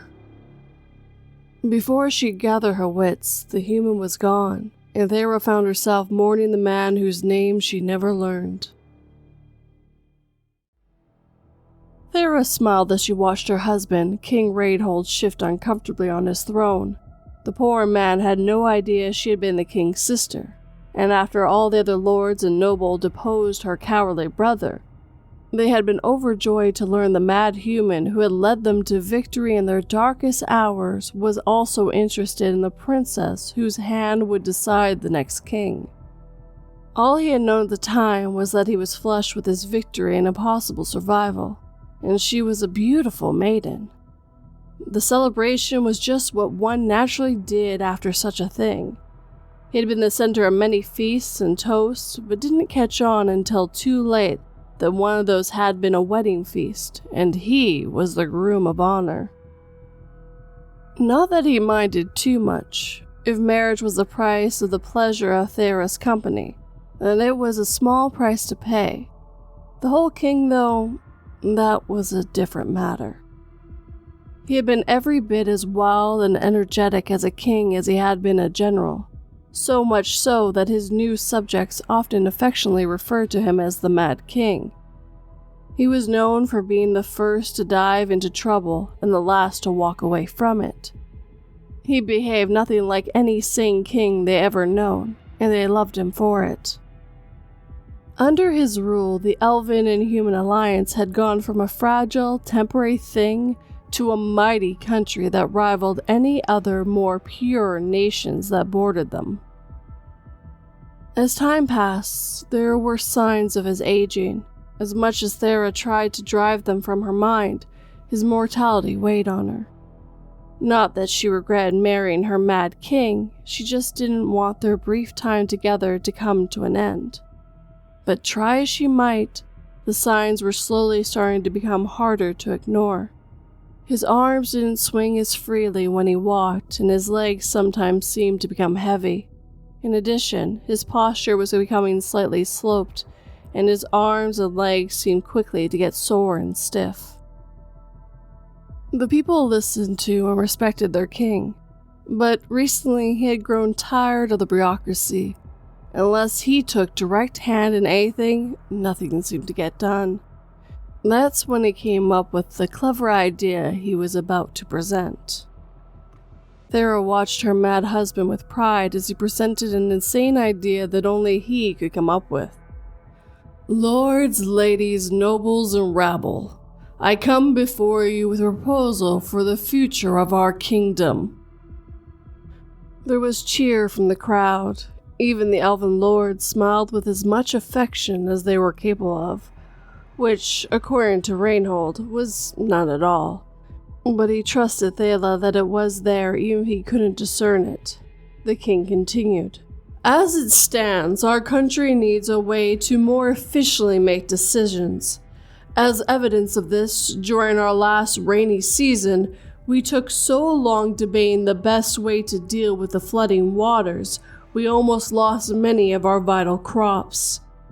To that end, I propose a new council. It will consist of 7 members, 3 humans and 3 elves, each respectively representing the noble, the clergy, and the common men and women of their respective races, with the king or queen acting as the arbiter, and only in the event of a deadlock vote possessing the 7th vote."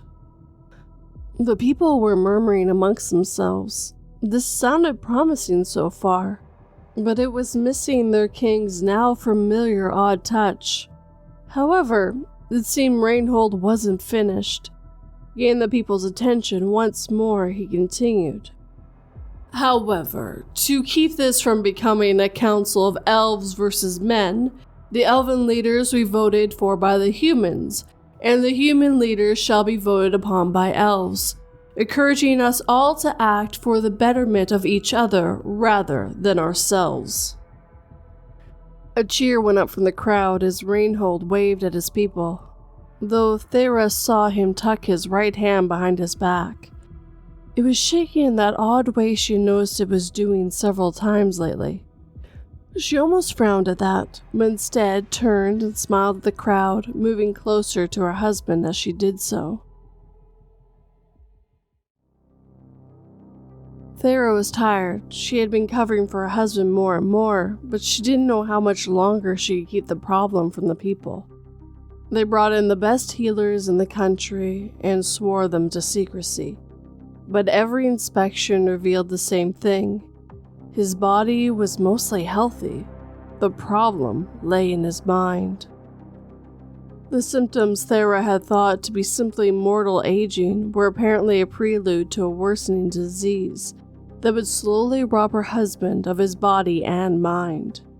He no longer spoke before large gatherings, and when he did speak, it was common for his voice to turn soft and trail off into incomplete thoughts. Sometimes his feet seemed to freeze to the ground and he could not move, or worse, he would fall over. The once mighty warrior grew angry and withdrew as his body slowly betrayed him. His now constantly shaking hand was a never-ending reminder of how far he had fallen. Despite all that, once in a while, Thera could see the great man she had fallen in love with shine through the darkness from time to time. When he spent time with the children, he always smiled and listened to their miranding stories and was quick with a tale or two upon request. In quiet moments when they were alone, Thera would place her head against his and listen to his raging emotions. Sadness and weariness were more profound and louder than ever, but so too burned the same fiery determination he wielded against the demons. What's more, there was now a tight band of light connecting his heart to hers that burned all the brighter with each passing day, despite the fear and doubt that now swarmed around him. Still, with the Mad King's retreat from the public light, Thera was forced more and more to step in his place. At first, she felt utterly lost in the maelstrom of politics and drama that came with the position. But then she think of her husband's mad smile and that wicked glint he got in his eyes when he was about to do something characteristically bold and crazy. She'd dive right in, learning to trust herself and her own strength as she went. All the while, she felt guilty knowing that she was finding her own strength. Her husband was losing his as he fought this unwinnable war against his own mind and body. Yet, despite all that, when she returned from a long day of politics and negotiations, he'd always greet her with a smile. That smile had lost some of the wildness over the years, but in its own way, that smile signified an inner strength. Thera still marveled at it. It marked another victory in an unwinnable war. She wondered how he always found the strength to fight on even when defeat was inevitable. But then again, that was how they met. Thera walked in on the maids cleaning up after her husband's latest tantrum. She couldn't bring herself to be angry with him. It wasn't his fault after all. It was his mind's way of dealing with the fear and confusion of a world that seemed to grow stranger as it faded in the fog of his mind a little more every day. Still, it made her sad to see him in this state. What was worse, what really tore her heart in two, was when he looked into her eyes and there was no spark of recognition. Most days, she was nothing more than another face in a sea of unknown and forgotten faces. She could feel his struggle as he fought desperately to hold on to his memories. But every day, a little more slipped through his fingers. Right now, he was sitting in his wheelchair, watching with shame as the maids cleaned up the remnants of his dinner he had thrown on the floor. He knew he'd done something wrong, but the once mighty warrior couldn't even remember why he had lashed out to begin with. The maids dealt with his tantrums with exceptional care and patience. Thera had handpicked each one of them. Every one of them had fathers, brothers, or, in the case of one elderly elf maid, a son who fought beside and was saved by the mad human king in their darkest hour. Now they would proudly stand by him during his own. Once the mess was mostly cleaned up, Thera dismissed the maids to spend a little time with her husband, even if he didn't recognize her any longer. She brought over another bowl of his favorite stew and started to feed him, since his badly shaking hands rendered him unable to do so by himself any longer. Between spoonfuls, she looked up and was starting to see the hint of his old wild smile hinting on his face. His eyes searched hers desperately, as if trying to remember something of great importance that was long forgotten. For a moment, Thera's hope flared as she felt his mind tugging at hers. But then the moment passed, and his eyes clouded over as he slumped over in his chair. For just an instant, it was too much for her. The queen turned away and hid her eyes from the man she loved out of fear he see something in them that might hurt him further. At that moment, the old king spoke, his voice soft and frail. "Oh, come on. A pretty young lady like yourself must have something better to do than dote on a weak old man such like me. At your age, life is all about love and adventure. Great things are awaiting you out there. You shouldn't be shut up in a stuffy room like this." Thera turned to look into her husband's eyes. There was something there. A flash similar to recognition, though he still didn't seem to know who she was. But what seemed more important, there seemed to be an essence of his old intelligence. She smiled back at him. "My king, there is nothing greater I could be doing right now, and nowhere I'd rather be than here with you." The Mad King smiled sadly, but fondly. "You know, you remind me of someone precious I knew so very long ago. It might be hard to believe, but she was every bit as lovely as you. Her eyes could pierce through the thickest of crowds and make you feel like you were alone in a room with her. My Thera, the love of my life." Thera felt tears welling up in her eyes, but she blinked them away. It might not have been quite how she had pictured it, but this was far too rare and precious of a moment to waste. So instead, she encouraged him further. "It sounds like you love her very much. Tell me more about her." Reinhold smiled before speaking. The love and warmth in the expression soothed Thera's soul. "You know, the first time we met, she saved me. She saved us all, really. The whole kingdom would have fallen to the demons if not for her courage." Thera felt her heart fall. He was obviously confused again. "My king, as I've heard it, it was you that saved us that day." The frail old man tooted and shook his head as he patted Thea's hand. "Maybe, but I was only able to do that because she saved me first. There she was, alone in a room full of great and powerful people. All of us were in utter panic. There was no hope. The end was nigh, and we all knew it. I was ready to retreat with my armies and hide behind a wall to wait for the end to come when I looked across the room and saw her." The king smiled as he looked off into the distance. The current world might be hidden from him by a mental fog, but the world of the past remained clear to his eyes at that moment. I saw a fury determination not to give in to despair in her eyes. It was the most beautiful thing I'd ever seen. Then, for one moment, the fire dimmed and threatened to go out. I knew then and there that I had to do something, anything, to rekindle that fire just a little longer. So, I just started shouting whatever harebrained thing came to my mind that might give her even a sliver of hope. Wouldn't you know it, the things I said for her worked on everyone else too. The whole thing, my speech, my legendary charge, even my safe return, I owe that to the lone maiden fighting her own fear in the corner of a large room. When the Mad King smiled down at his queen, his smile held every bit as much of a wild edge as it had ever held. You know, at first, when we were left alone in that room, just the two of us, I planned to go off and die in a suicidal charge to buy my maiden just a little more time.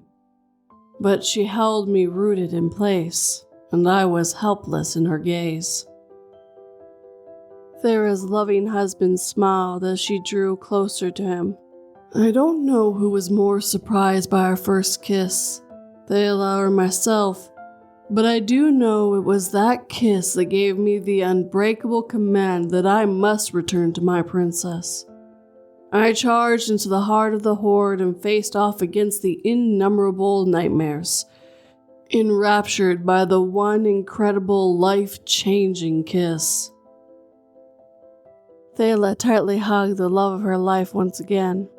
As she clung to him, all fear and doubt were silenced. In its place was a pure love that calmed her soul and soothed her fears. For one impossible long moment, she felt every ounce of love and devotion this man had ever felt pour into her soul. There was more beautiful, raw emotion at that moment than she'll feel in 1,000 years. Then the moment passed and Thyra opened her eyes to stare into the face of her beloved. He smiled. There you are. I've been looking for you. There's so much I need to tell you about. Thera hugged him tightly as she whispered to the man she had given her life to.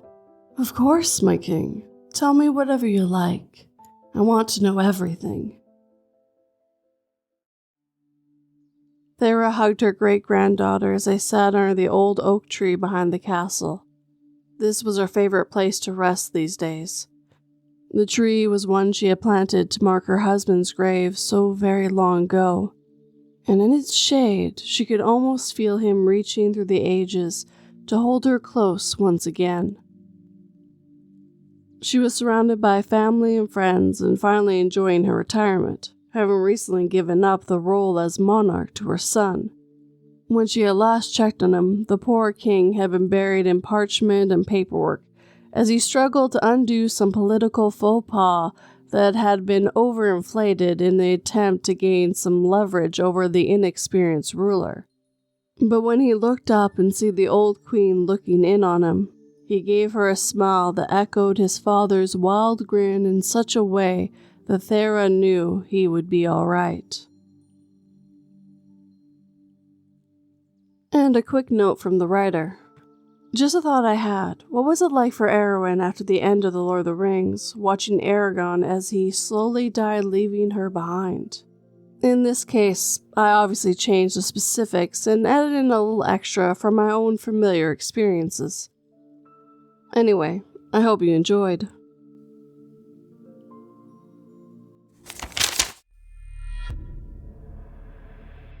I'm sorry, officer, I don't know who this kid is. I've never seen her before.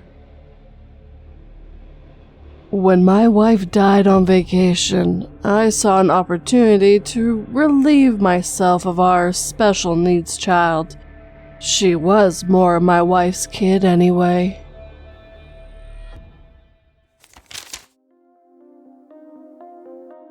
A Long Way Up by Darkheroxx. I'll try not to bore you with all the details of my personal life, but there's a bit of a setup for this. I have a toxic family, hung out with shitty friends, and dated an abusive ex that led me to where I am now. Living in the middle of nowhere rural New York was just suffocating. There wasn't a single good thing about where I came from, so I pulled together what little I had and escaped that hellhole. It was tough at first as I bounced between hotels the first few weeks I got here, but it felt like my life was changing for the better. My plans going forward are to work as much as possible, save as much money as I can, make some cool new friends, and eventually live in a nice place. I was lucky enough to land a waitress job at a nice restaurant, but it was almost across the city from where I stayed, so I had to commute on this busy subway to get to work. I'm a tiny 24-year-old woman, and honestly, it's a bit nerve-wracking to be alone all the time. I just walk a bit faster and kept my head down if anything happened.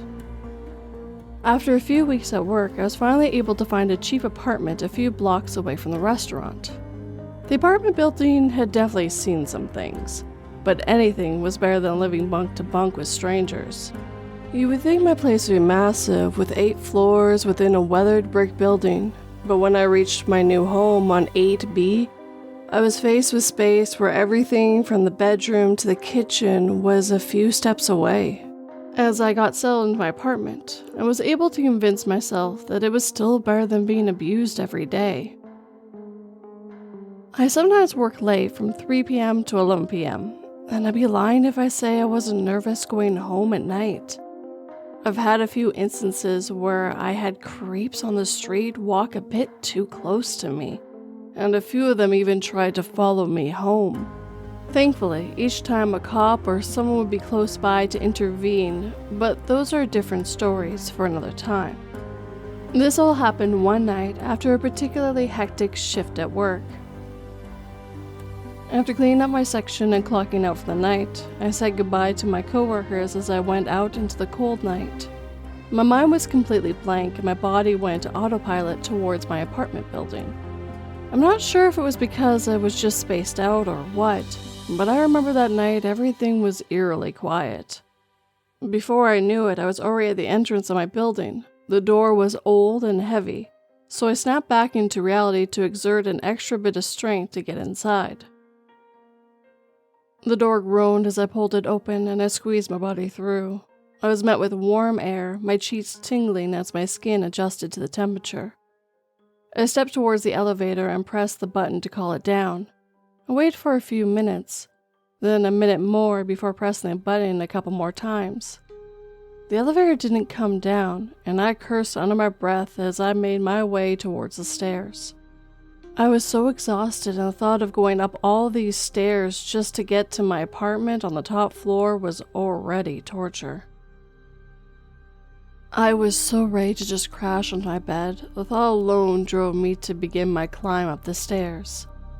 I kept my head down, and with my hand on the rail, began to go upstairs towards my room. My footsteps made an echo thud with each step I took. A few steps down, and a million to go. I made it up to the second floor on the stairway, and as soon as I crossed the threshold, I was hit with a pungent smell. It completely took me by surprise, and I was stopped in my tracks from gagging. I pressed my hand over my mouth and nose in a futile attempt to shield myself from the smell. Whatever it was, it smelled of something rotten, and it began to fill my mouth and lungs. I could almost taste the air, and my imagination made me think I was licking decayed meat. I quickly pressed onwards to escape whatever was making that smell, and as I continued up the stairs, I realized that the sound of my footsteps weren't alone. With each step I took, I could hear a faint pit-pat sound of someone else's footsteps coming from right below me. I pulled my head down over the railing, and I saw someone else slowly walking up the stairs as well. It was a woman wearing a sheer white nightgown, her thin frame almost visible through the fabric. She had her head down, raven hair flowing down with her arms laying down by her side. She was walking up the stairs with a light pit-pat from her bare feet pressing against each step. The woman looked like that girl from the grunge movies, except that she was extremely tall. I'm pretty short, just a bit taller than 5'4", but this woman had to have been at least 6 feet tall. Her body was hunched over and her hair was covering her face, and she got closer, the smell grew stronger. I've only seen a few people that lived in my apartment building, and I had never seen her before. In short, I was pretty unsettled, so I quickly made my way up towards the 3rd floor. Faint pants began to escape my lips.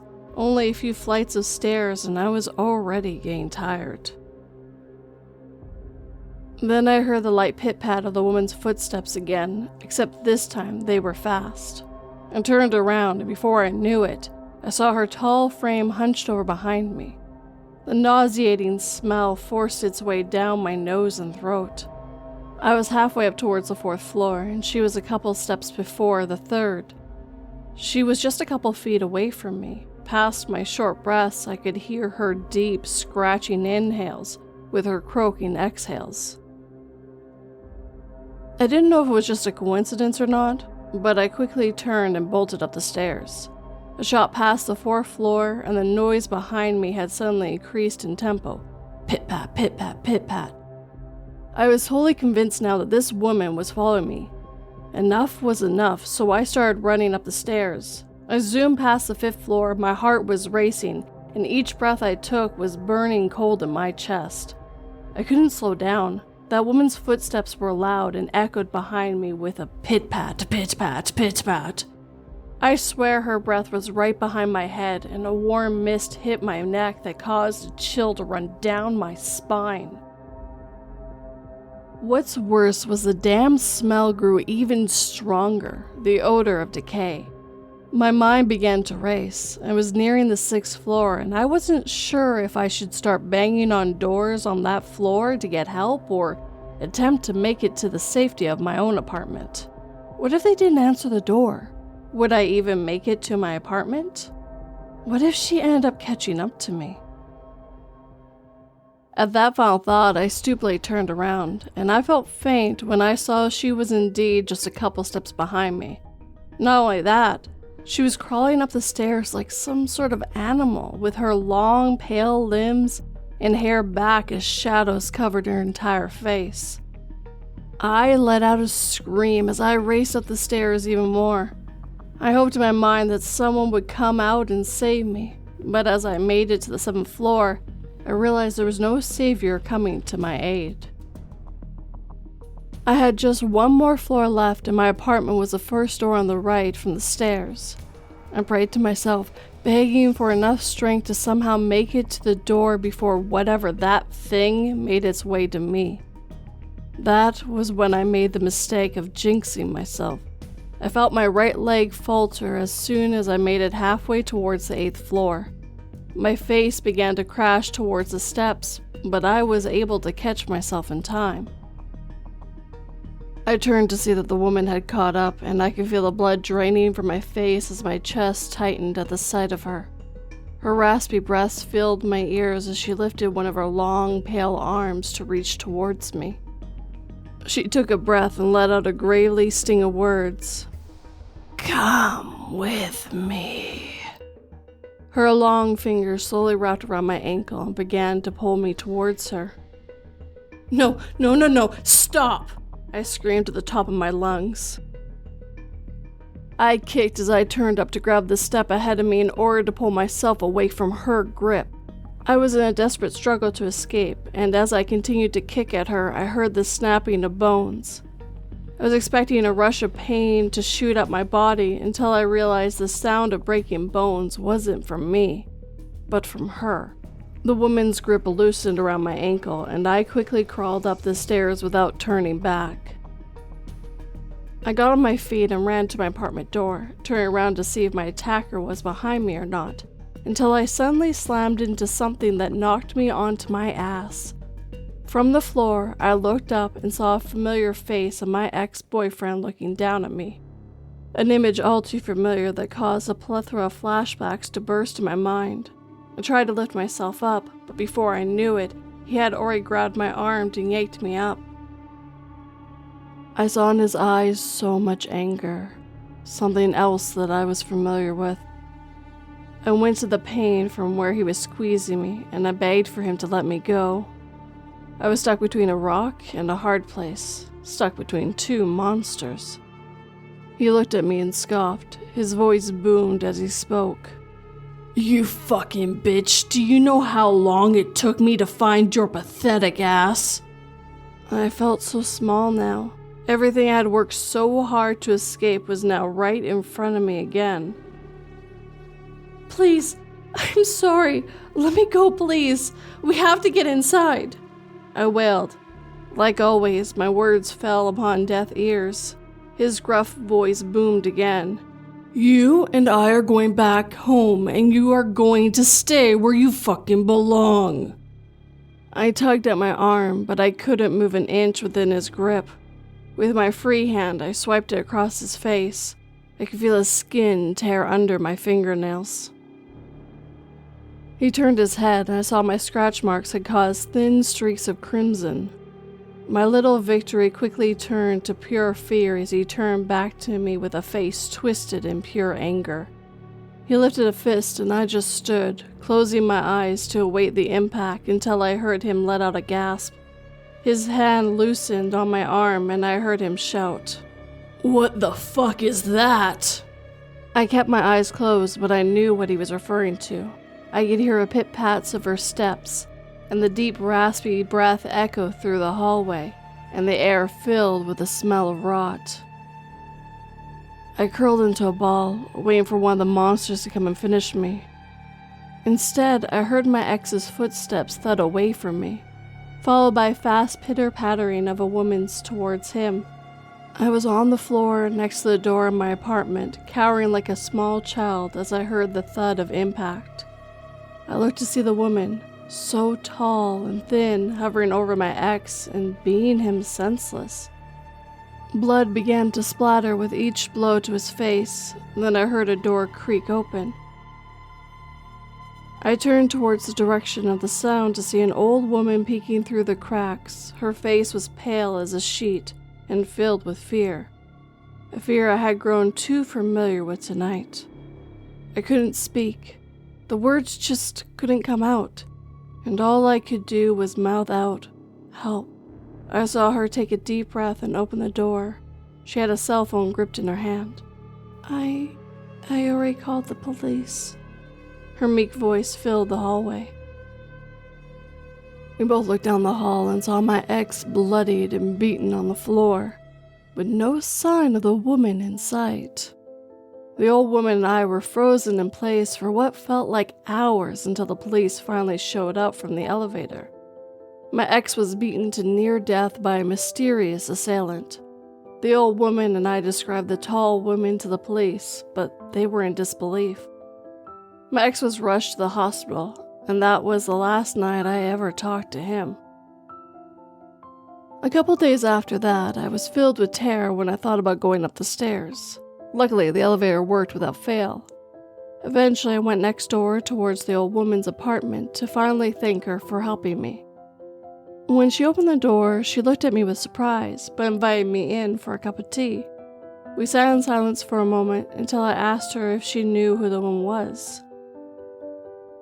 She stared at me for a moment with her pale blue eyes and told me a story. Once upon a time, when she was a little girl living in this building, there was a woman who lived with her husband somewhere in the apartments. She remembered that one day everyone was complaining about a smell coming from one of the rooms, and eventually the owner of the building had to open the apartment to find the tall woman beaten by her husband and her corpse left to rot. The old woman recalled being just a little girl amongst the crowd of people seeing the dead body being carried away. The smell was horrible. I finished my tea, thanked her again for her help, and went back to my apartment. When I reached my door, I stood there and just took a few minutes to take all the information in. I squeezed my eyes shut, and I heard the pitter-patters of bare feet behind me. "Thank you," I whispered to the tall woman. I know that she must have been trying to help me. From the elevator to the stairway, the tall woman was just trying to help me avoid a fate like hers.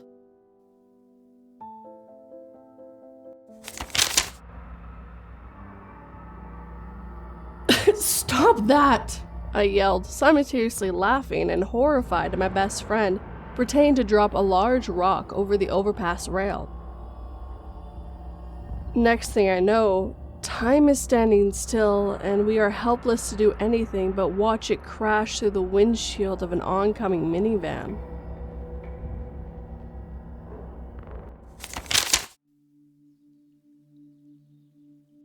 At the Iron Gates, by BeesWithUdders.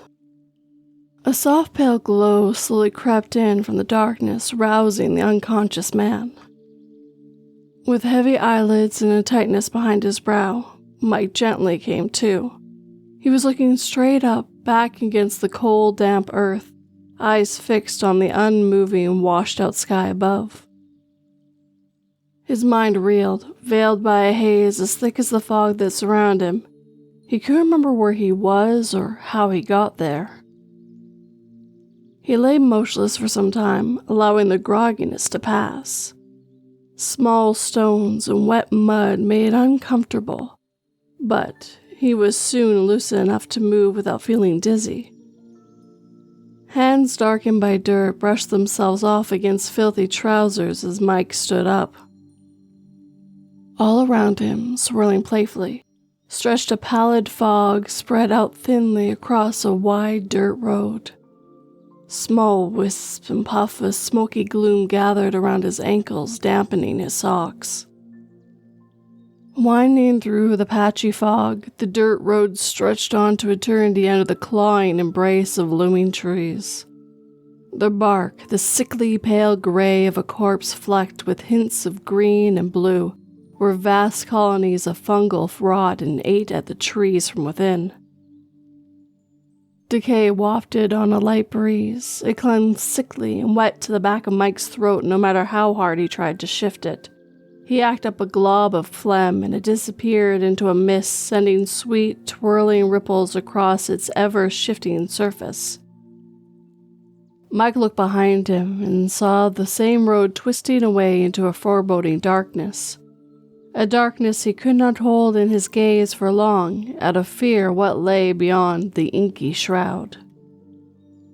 The breeze suddenly picked up, scattering the mist from the path before him, bunching the rolling clouds against the thick base of the dying trees. Mike thought he caught a soft voice upon the wind. Silently, Mike waited, straining his ears to try and catch the voice again. When he heard nothing more, he convinced himself it was just the dry rustling of the damp old canopy above. But he was sorely mistaken, as when the wind picked up further, he heard a single, unmistakable word. Walk. Mike froze. The voice carried on the wind seemed to come from everywhere and nowhere at once. How was that possible? That sort of thing doesn't happen, not in the calm and quiet English countryside. But this wasn't the countryside anymore, was it? This was somewhere uncanny and alien, somewhere Mike didn't feel he was welcome, but at the same time he felt as if this was where he was supposed to be. Where exactly was he? He would soon find out as the wind suddenly changed direction with such force that Mike stumbled forward and was set on his way down the winding path. For some time Mike walked down the path, the wet crunch of sloppy gravel his sole companion. He tried to focus on the rise and fall of the road ahead, but occasionally he would cast his gaze elsewhere. Through the thick tree line, cured by the swirling fog, Mike could have sworn he had saw something moving. Shapes lurked and lingered just out of sight, melding with the shadows of the forest, seemingly keeping pace with him as he trudged further along into the misty eternity. Something about the musky shadows deeply unsettled him, but his attention was soon arrested, for the road came to an abrupt end. The tree line rescinded and the canopy opened, allowing the path to widen and the sky to meet the misty horizon. Bearing the path stood an immense wrought iron gate, flanked by a pair of great chipped stone brick pillars. Ancient hinges held fast to the weathered masonry by large black bolts and thick orange rust. Beyond the gate was a land engulfed in a violent torrent of swirling winds and blackening fog. Between Mike and the gate stood a hooded figure. Their tattered robes bellowed calm as they stood waiting for Mike to approach. Mike could barely see the figure's face. Their cowl was lowered so only ghostly white chin and a set of pearly white teeth were visible. Excuse me. Mike's voice caught in his throat. This was the first time he had spoken since walking. I don't suppose you can tell me where I am. A thin hiss escaped between the figure's perfect teeth, and a voice like grinding gravel rasped. You've come to the end of the road. I am the gatekeeper, and I have waited long for our meeting. The gatekeeper raised its head level with Mike's gaze. Wispy cloud eyes stared vacantly from sunken hollows. The chalky complexion was accentuated by prominent cheekbones, a tight furrowed brow, and the overall gauntness of a desiccated corpse. Mike stumbled back in surprise, tripping over his own feet and landing hard on his backside. He scrambled in the dirt and turned to run, but the road was gone, leaving the barred gate as the only way out. Who are you?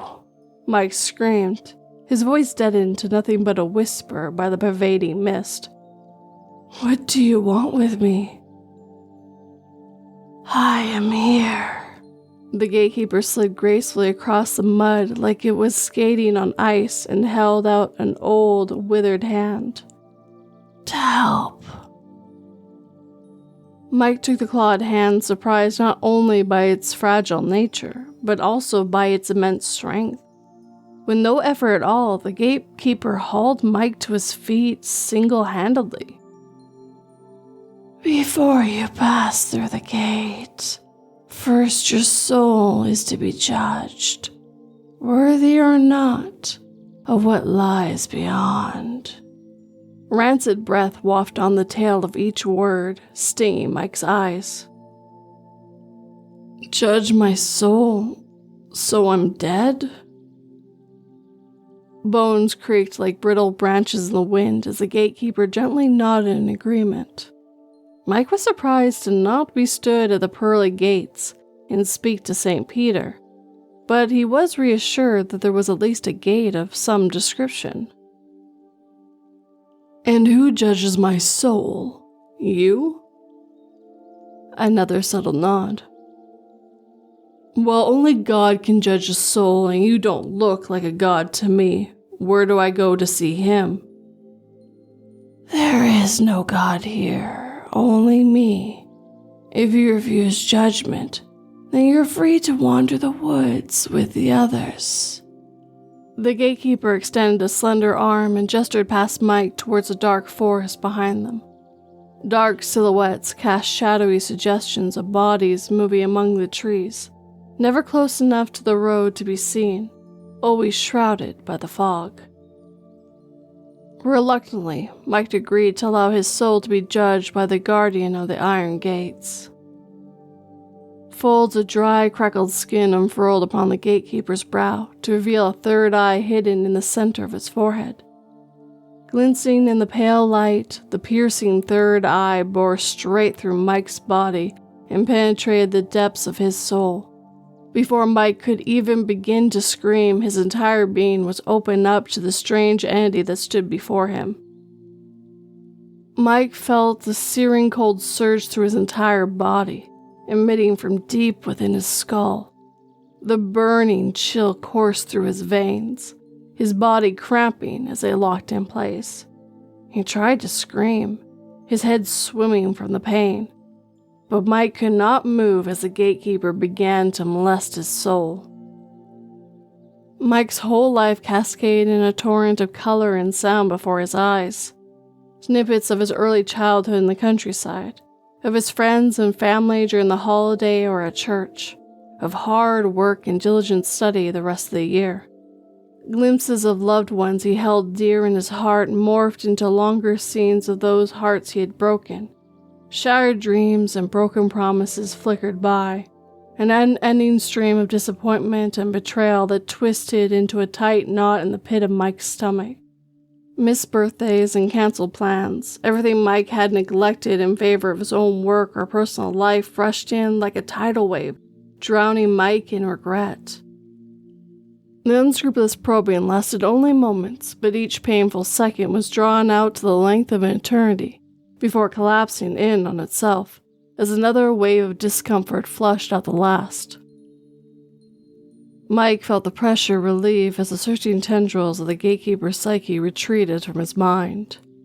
Mind, body, and soul was left undamaged by the overbearing assault, but the scars inflicted upon Mike's memory of that otherworldly presence would linger forever. He collapsed in the dirt and once again looked up at the three-eyed gatekeeper. "Judgment has passed and verdict reached." The gatekeeper paused for a moment. Mike's heart hammered in his chest as he prayed for the answer he deserved. "You are not worthy." Mike's heart sank, fear gripped his stomach and loosened his bowels. "Not worthy? How am I not worthy? I am a man of God!" Mike screamed up at the gatekeeper, who remained unfazed by the sudden outburst. "For a devout man of God, your selfishness knows no bounds. You are thus doomed to wander these cursed woods until the time comes when your soul is free of the burden of guilt." With a delicate flick of the wrist, the gatekeeper disappeared in a cloud of smoke. The fog slowly rolled in. The tree seemingly followed, with the canopy closing overhead. Skittering footfalls and clawing scrawling echoed in the mist as curious hands and feet drove numerous dark shapes through the fog towards Mike. Thick gray mist clawed across Mike's flailing body as he kicked and screamed at the creatures in the fog. Flowing down his throat, the fog smothered him in a cool, damp embrace as he was welcomed with open arms into the forest of the damned.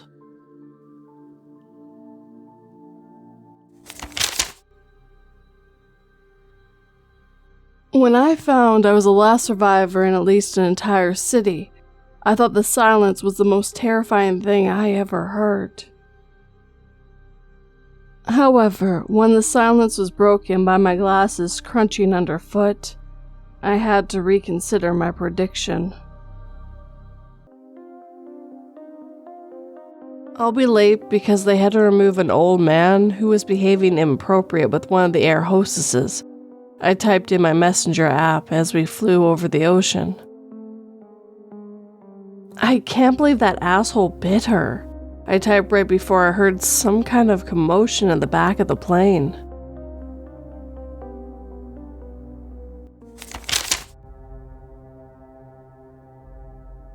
I found a time capsule with a letter inside that predicts my death by Page Turner 627. The past few years have been an absolute whirlwind for me. For years, I was a struggling writer, dreaming of becoming the next great American author. But I simply couldn't break into the literary industry. I survived for a time on freelance jobs ranging from article writing and blogging to copywriting and editing. They say every dog has his day. Mine arrived nearly 2 years ago, when my debut horror novel, Fragments of Fear, exceeded my wildest expectations and became an unexpected hit. It landed on the New York Times bestseller list, with reviews describing it as an atmospheric and chilling journey into the depths of human darkness. I hadn't reached Stephen King levels of name recognition, but copies of my book were front and center in bookstores. I even got to go on a 10-city book signing tour and participate in a few talk show interviews. My brush with fame made me wary of the limelight.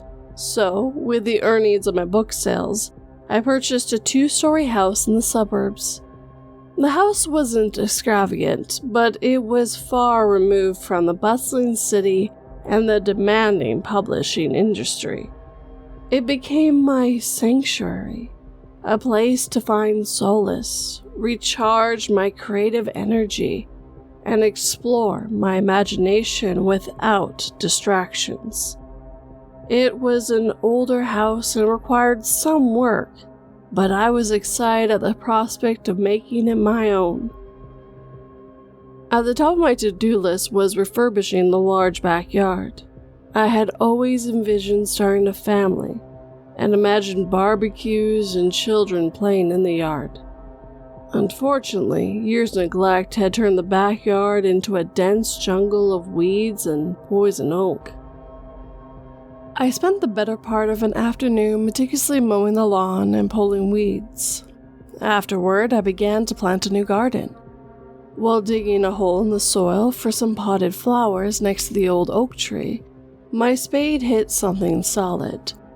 The metallic clang reverberated through the air. Fearing that I had struck a water or gas pipe, I put my spade down and carefully brushed away the loose soil with my gloved hands. What I uncovered was a small, weathered metal box buried just below the surface. The box was light, but sturdy. A blend of excitement and curiosity took over as I gently pried the box open with the head of my spear. Inside was a collection of old black and white family photographs of a couple and their young daughter. There were also trinkets, slightly sentimental value to the box owner.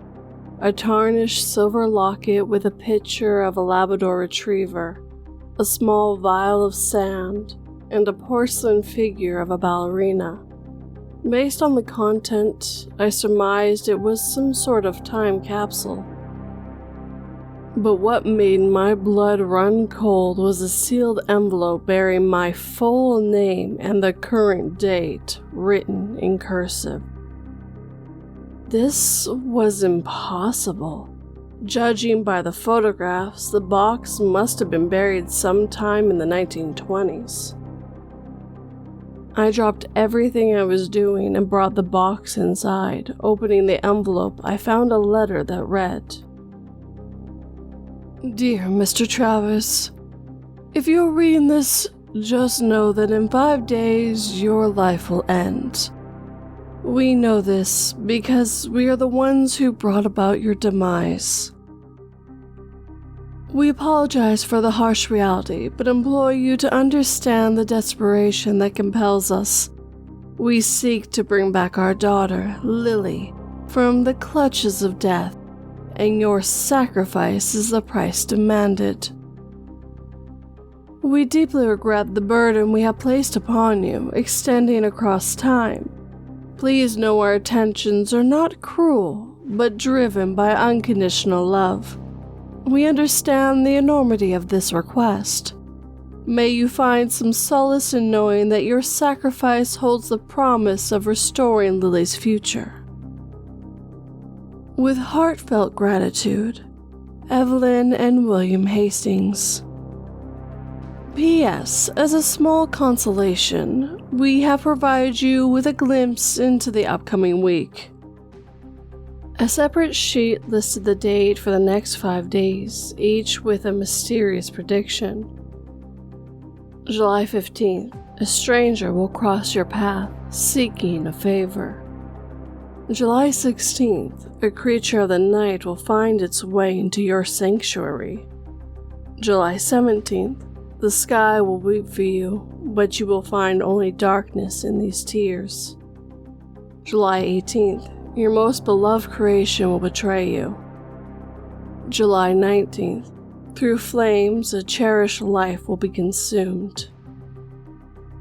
After reading this, I was left in a state of confusion and disbelief. There was no way this letter could be real, I thought. I had my fair share of obsessive fans sending me ideas of my next novel, or their unedited manuscripts. It wasn't a stretch to imagine that a deranged fan or a prankster with a twisted sense of humor had discovered my new address and devised this elaborate hoax. Whoever was behind it, I had to give them credit for their creativity. They had the makings of a great horror writer. I returned the contents to the box, closed the lid, and set it aside. I made a mental note to change all the locks, then returned to my yard work. The next day I was busy patching a crack in my living room wall when I heard a heavy knock at the door. I wasn't expecting any visitors, so I slowly opened the door a crack, keeping the chain lock still in place. Standing on my porch was a man in his late 40s, tall and lean with a disheveled brown hair and a scuffy beard. Yes. Can I help you? I asked wearily. Hey, I'm sorry to bother you, He began. but my car broke down in front of your house. I think the carburetor is busted. He pointed at the blue sedan with its hood popped up and smoke bellowing from the engine. I sized him up with suspicion. I remember the prediction about a stranger crossing my path. I hadn't thought the letter had literally predicted a stranger coming to my house and asking for help. Instead, I wondered if this guy was the one who had buried the box in my backyard as a prank.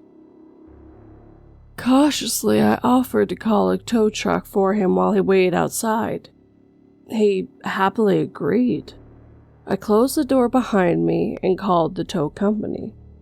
The man politely waited on my front porch until the truck arrived. He thanked me with a smile and left with the truck driver. For the remainder of the day, I peered out my window to see if the stranger returned, but I never saw him again.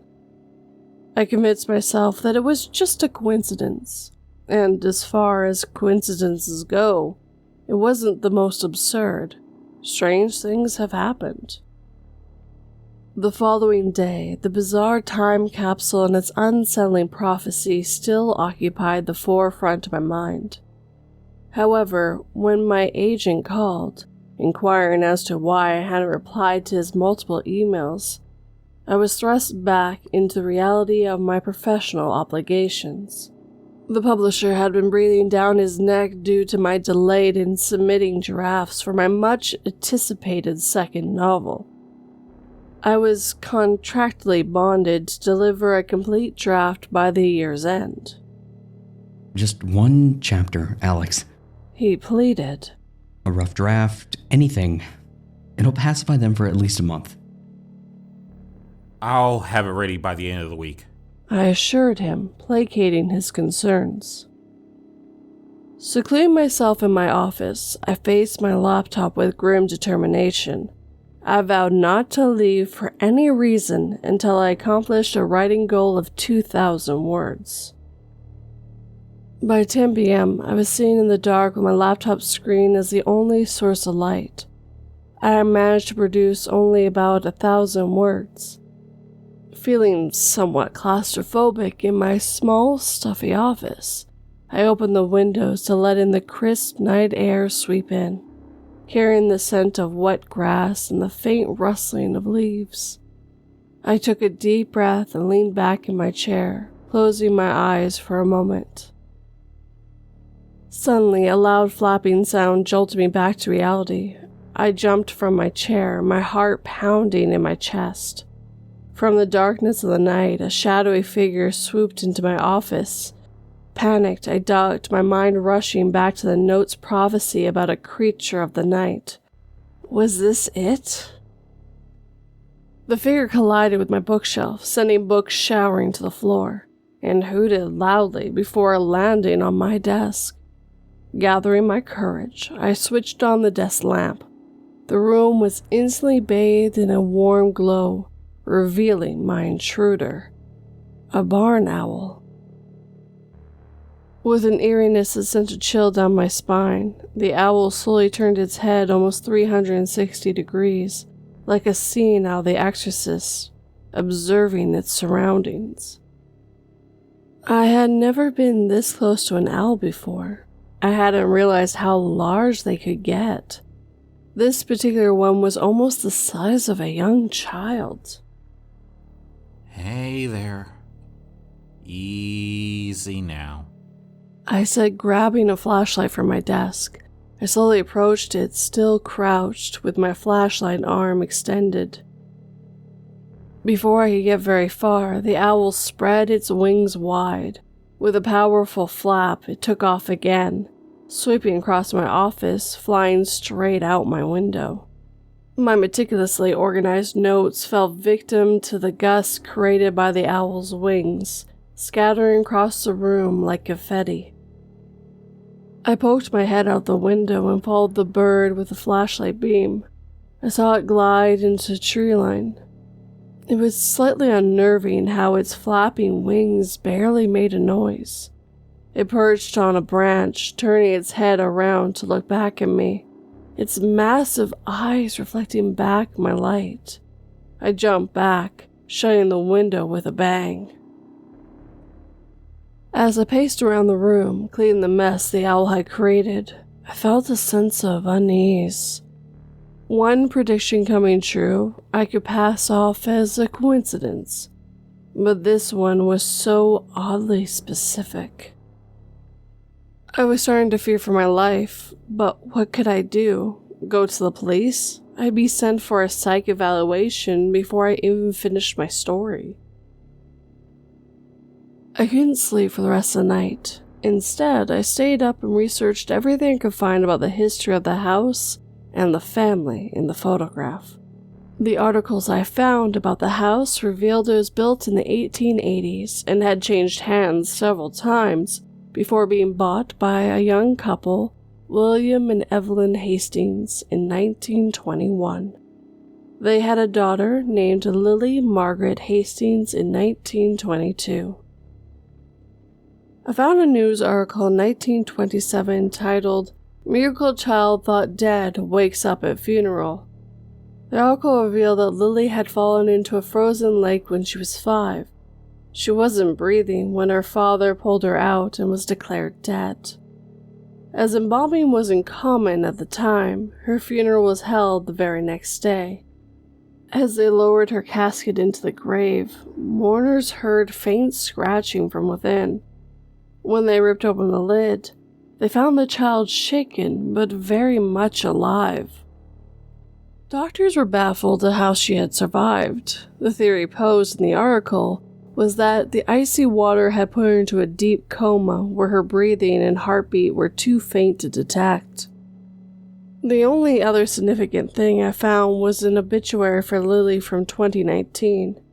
She had lived a long, full life and passed away peacefully in her sleep at the age of 97. She was survived by 2 children, 6 grandchildren, and 3 great-grandchildren. The obituary noted her love for dogs and the beach, and her career as a professional ballerina. That explains the trinkets. I muttered to myself. Her obituary was written by her granddaughter, Hannah Sullivan, who was the local head librarian. I glanced at my watch. It was already 5 a.m. Morning brought a dense layer of cloud cover. As predicted, a sudden and violent storm swept over the neighborhood, casting a shadowy gloom that echoed my inner turmoil. My rational side still insisted that this was an elaborate prank, but the creeping doubt in my mind was growing stronger with each passing hour. I reasoned that if anyone had answers, it'd be Hannah Sullivan. I looked at the library where she worked and saw it was only a 20-minute drive away. I waited for the storm to break before heading out. By 10 a.m., the storm showed no signs of letting up, but I was desperate for answers. I tucked the letter and photo into my coat pocket and ran to my car. I drove through the rain-soaked roads, the wipers screeching as they moved across the windshield. As I pulled into the library parking lot, I noticed that it was nearly empty. with only a few other cars present. The library itself was a Victorian building that looked like it had been recently remodeled. Entering the library, I found it almost deserted except for a young woman at the reception desk. She was engrossed in a book, her glasses perched on her nose and her dark hair tied up in a messy ponytail. I glanced at what she was reading and saw that it was a copy of my book. I approached her gingerly. I was soaking wet and still unsure how to explain my strange predicament without sounding stark mad. As I neared the desk, she looked up, setting her book aside and offering me a warm smile. "Hello," she said, her eyes brightening behind her glasses. "Can I help you find anything?" I'm actually here to find Hannah Sullivan. I replied, meeting her gaze. I read that she works here. The woman looked at me with suspicion. May I ask who's asking for her?" she asked. I knew I couldn't just tell her the true reason for needing to see her. I had one little card to play. I pulled out my business card from my pocket and slid it across the desk. She read it, her eyes widening. "The Alex Travers, the author of Fragments of Fear," she asked excitedly. She checked the photo on the inside of her book jacket to confirm. I concocted a convincing lie about wanting to research local lore for my next novel. And after offering her a copy of the book, she was more than happy to lead me to a small office tucked away in the corner of the building. She knocked lightly on the door before opening it. "Miss Sullivan, there's someone here to see you." "It's Alex Travers," the young librarian added in a giddy tone. Hannah looked up from her computer screen, surprised by the interruption. She was a striking woman in her early 30s, her ginger hair pulled back into a neat bun. Freckles scattered across her cheeks, her eyes brilliant emerald green, regarding me with curiosity. She seemed far less impressed with my presence than her colleague. "Thank you, Amber," she said to the young woman. Amber lingered at the door, hoping to be part of the conversation, but she got the hint to leave when she saw that everyone was just standing awkwardly in silence. "Mr. Travers, please have a seat," Hannah said, her tone cordial but guarded. "To what do I owe this unexpected visit?" I sat down in the chair across from her. I hesitated, unsure how to proceed, but I decided to get straight to the point. I explained to her that I had recently bought her great-grandparents' house. I reached into my coat pocket and retrieved the weathered photos, laid them on her desk. Hannah's eyes slightly widened as she studied the pictures of her ancestors. I found these in my backyard a couple of days ago. I said. They were in a box buried near the old oak tree. There was a flicker of surprise on her face, quickly replaced by a look of concern. There was a moment of silence as she traced her fingers over the image of the young girl in the picture. "And the letter?" she started. "Was there a letter in the box?" I was shocked. I hadn't even mentioned the letter yet. How did you know there was a letter? I asked, perplexed, handing her 2 handwritten sheets of paper. She examined the letter carefully. "This is my great-grandmother's handwriting," she said. But how did she know my name? And the current date? I stammered, the fear creeping back into my voice. I just don't understand. "I'd heard the stories, but I didn't think any of it was true," she spoke, talking more to herself than me. What stories? I demanded. Hannah looked at me, her eyes filled with empathy. She sighed deeply and began. "Mr. Travers, my family, has a rather complicated history. My great-grandmother Evelyn was a spiritualist. She held seances, believing she could communicate with the dead. You've no doubt read about my grandmother Lily's story. I nodded in confirmation. Well, there's a family legend that when Lily drowned in the lake, her mother made a deal with the spirit world to bring her back. She continued. What was the deal? I probed. A life for a life. She answered. Not the life of anyone she knew, but that of someone who would live in the house in the distant future. I thought about what she said for a moment, and suddenly it all clicked. Wait.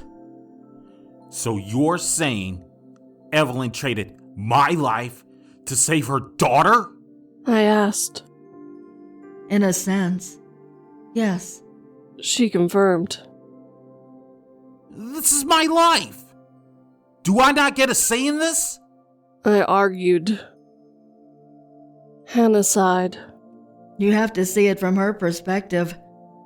She was getting her only child back, in exchange for the life of a complete stranger who wouldn't even be born in her lifetime. What parent wouldn't make that deal? This is insane! Is there any way to reverse this? I asked, anxiety in my voice. The rain outside echoed my desperation, fiercely hitting the library windows. Hannah's face fell. I don't know. This isn't something I've ever dealt with.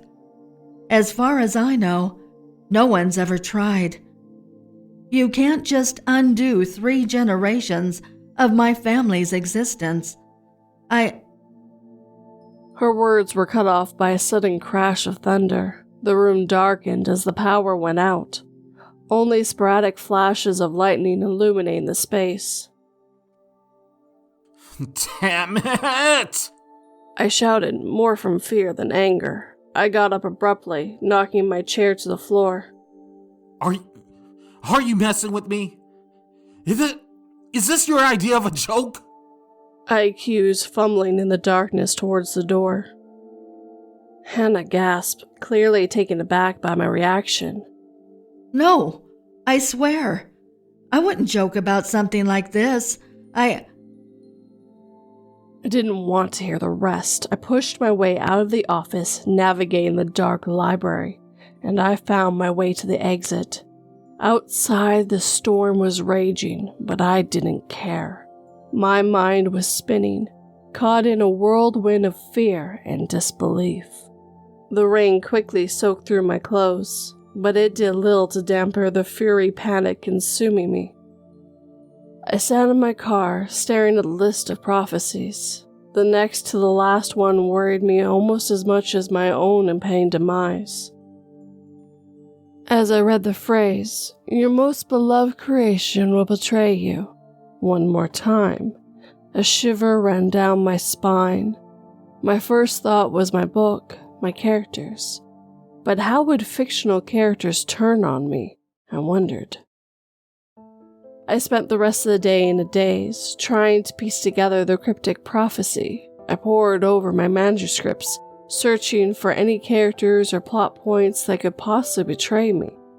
I didn't know what I was looking for. I don't even remember falling asleep, but I was awakened by a news alert on my phone. The headline sent a chill through my veins. Fanatical reader commits heinous murder, recreates scene from fragments of fear. It felt as if the floor had given way beneath me. As I read the gruesome facts of the crime, my heart pounded frantically. The fan, a man named Robert Mills, was reportedly obsessed with my work, especially the serial killer character, Owen West, from my book. He had been apprehended after strangling his wife, which he claimed was a homage to one of Owen's most brutal killings. Feeling nauseated, I dropped my phone. My mind was racing. In a state of panic, I contacted every spiritualist, paranormal expert, and occultist I could find. All were either incredulous, dismissive, or too eager to explore my desperation. None were able to offer anything concrete or even plausible. I contemplated boarding a plane and fleeing to the furthest corner of the world. But the more I thought about it, the more I realized how pointless that would be. The prophecy wasn't tied to the house, it was tied to me, and there was no escaping myself. On the morning of July the 19th, I woke up with a sense of dread. The final prediction was to be fulfilled that day. Despite the comfort of daylight, the threat felt imminent. The morning passed in a blur, my thoughts consumed by what was to come. The knock on my door in the afternoon startled me. When I opened it, I found Hannah standing there. Her green eyes were filled with a strange mixture of apprehension and hope. She held an old book in one hand and a large bag slung over her shoulder. Mr. Travers, I'm sorry to show up unannounced, she began. But I couldn't stop thinking about our encounter yesterday. I think I might have a solution for you. Do you? I asked, trying not to raise my hopes.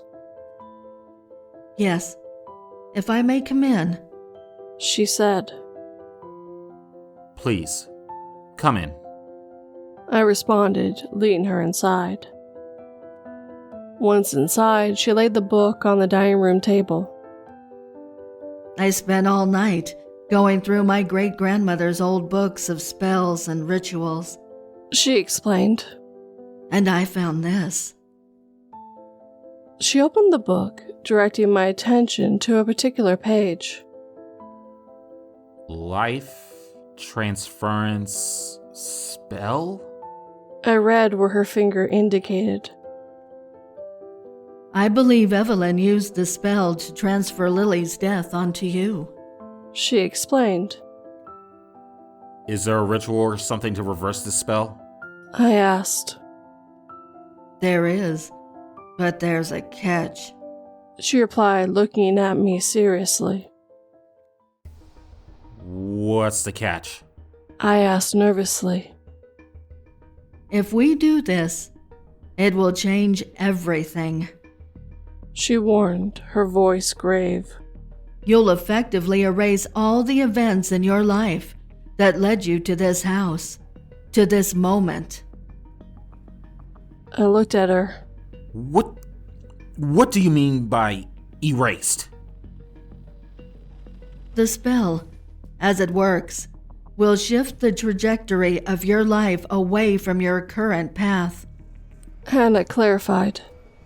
Your memories and experiences, they will remain intact. However, to the world around you, it will be as if fragments of fear never happened. You would have taken a different path in life, one that wouldn't have led you to writing that particular book and the fame it brought you. But this is my life's work. My dream. I stammered, feeling a lump form in my throat. I dedicated years to writing, to getting my work out there. And now you're telling me I have to give it all up? Hannah's expression softened, her eyes showing a glimmer of sympathy. Mr. Travers, Alex, I'm so sorry you had to be put into this position. You did nothing to deserve it. It's an awful decision to make, but there's no alternative. Hannah's revelation was a punch to the gut. I had been prepared for many things, a bitter battle against unseen forces, a final plea for mercy to the spirits. But not this.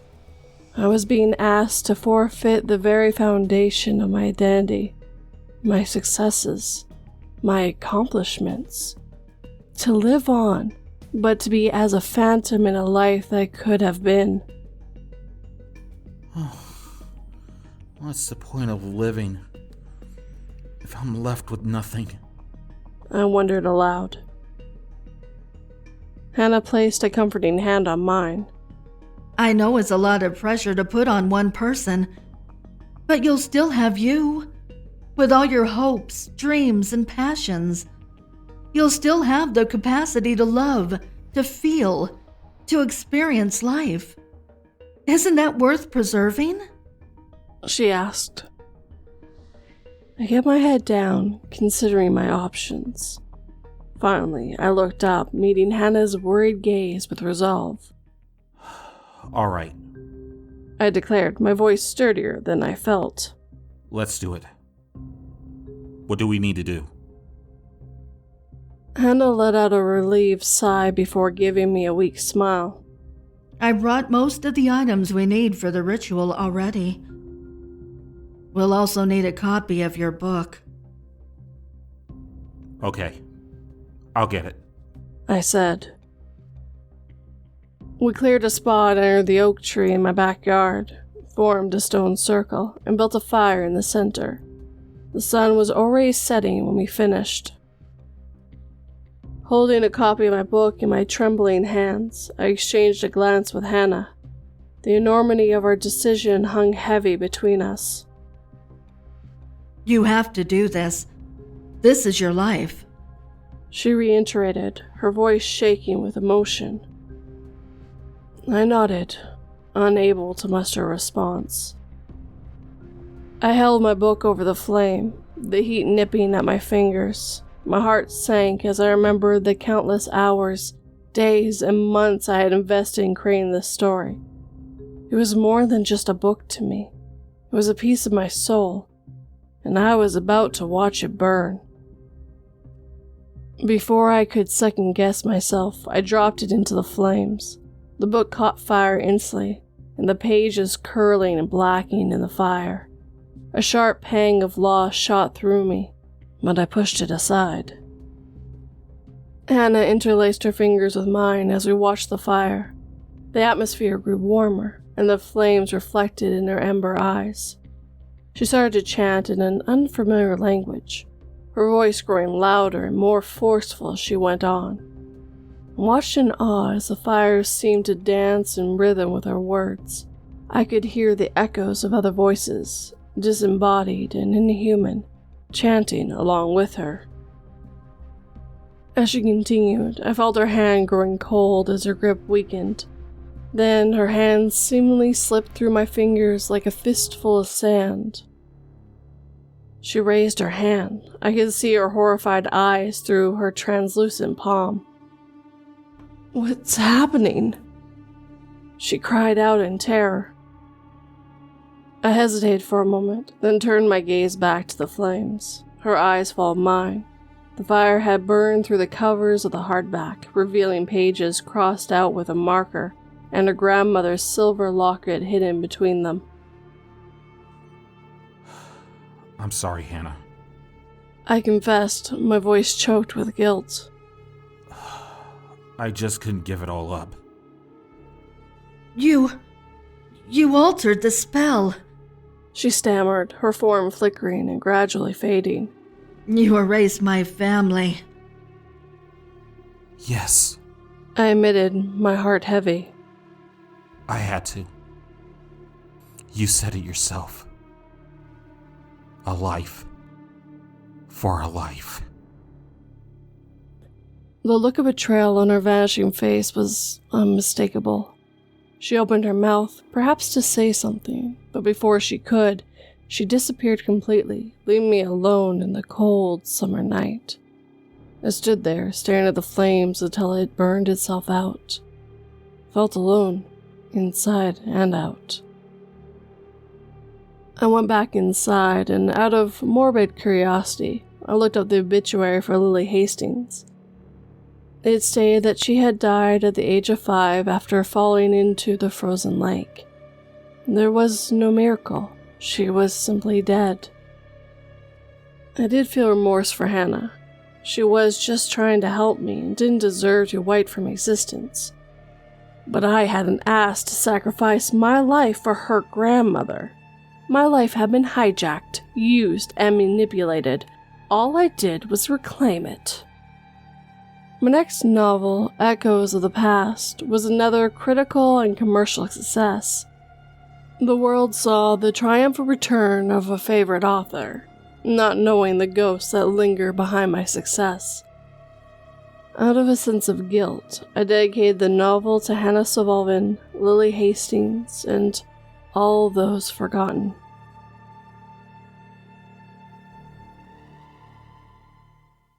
And of course, I had other narrators help me bring this story to life.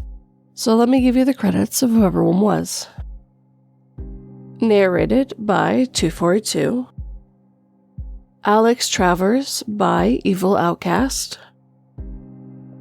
Hannah Sullivan by Duchess of Darkness. Editor by Horror on the Rocks. Stranger at the Door by Dark Torment. And lastly, Amber, played by the Queen of Panic. All their links are in the description box for you guys, and please go over and say hi, tell them 242 sent ya.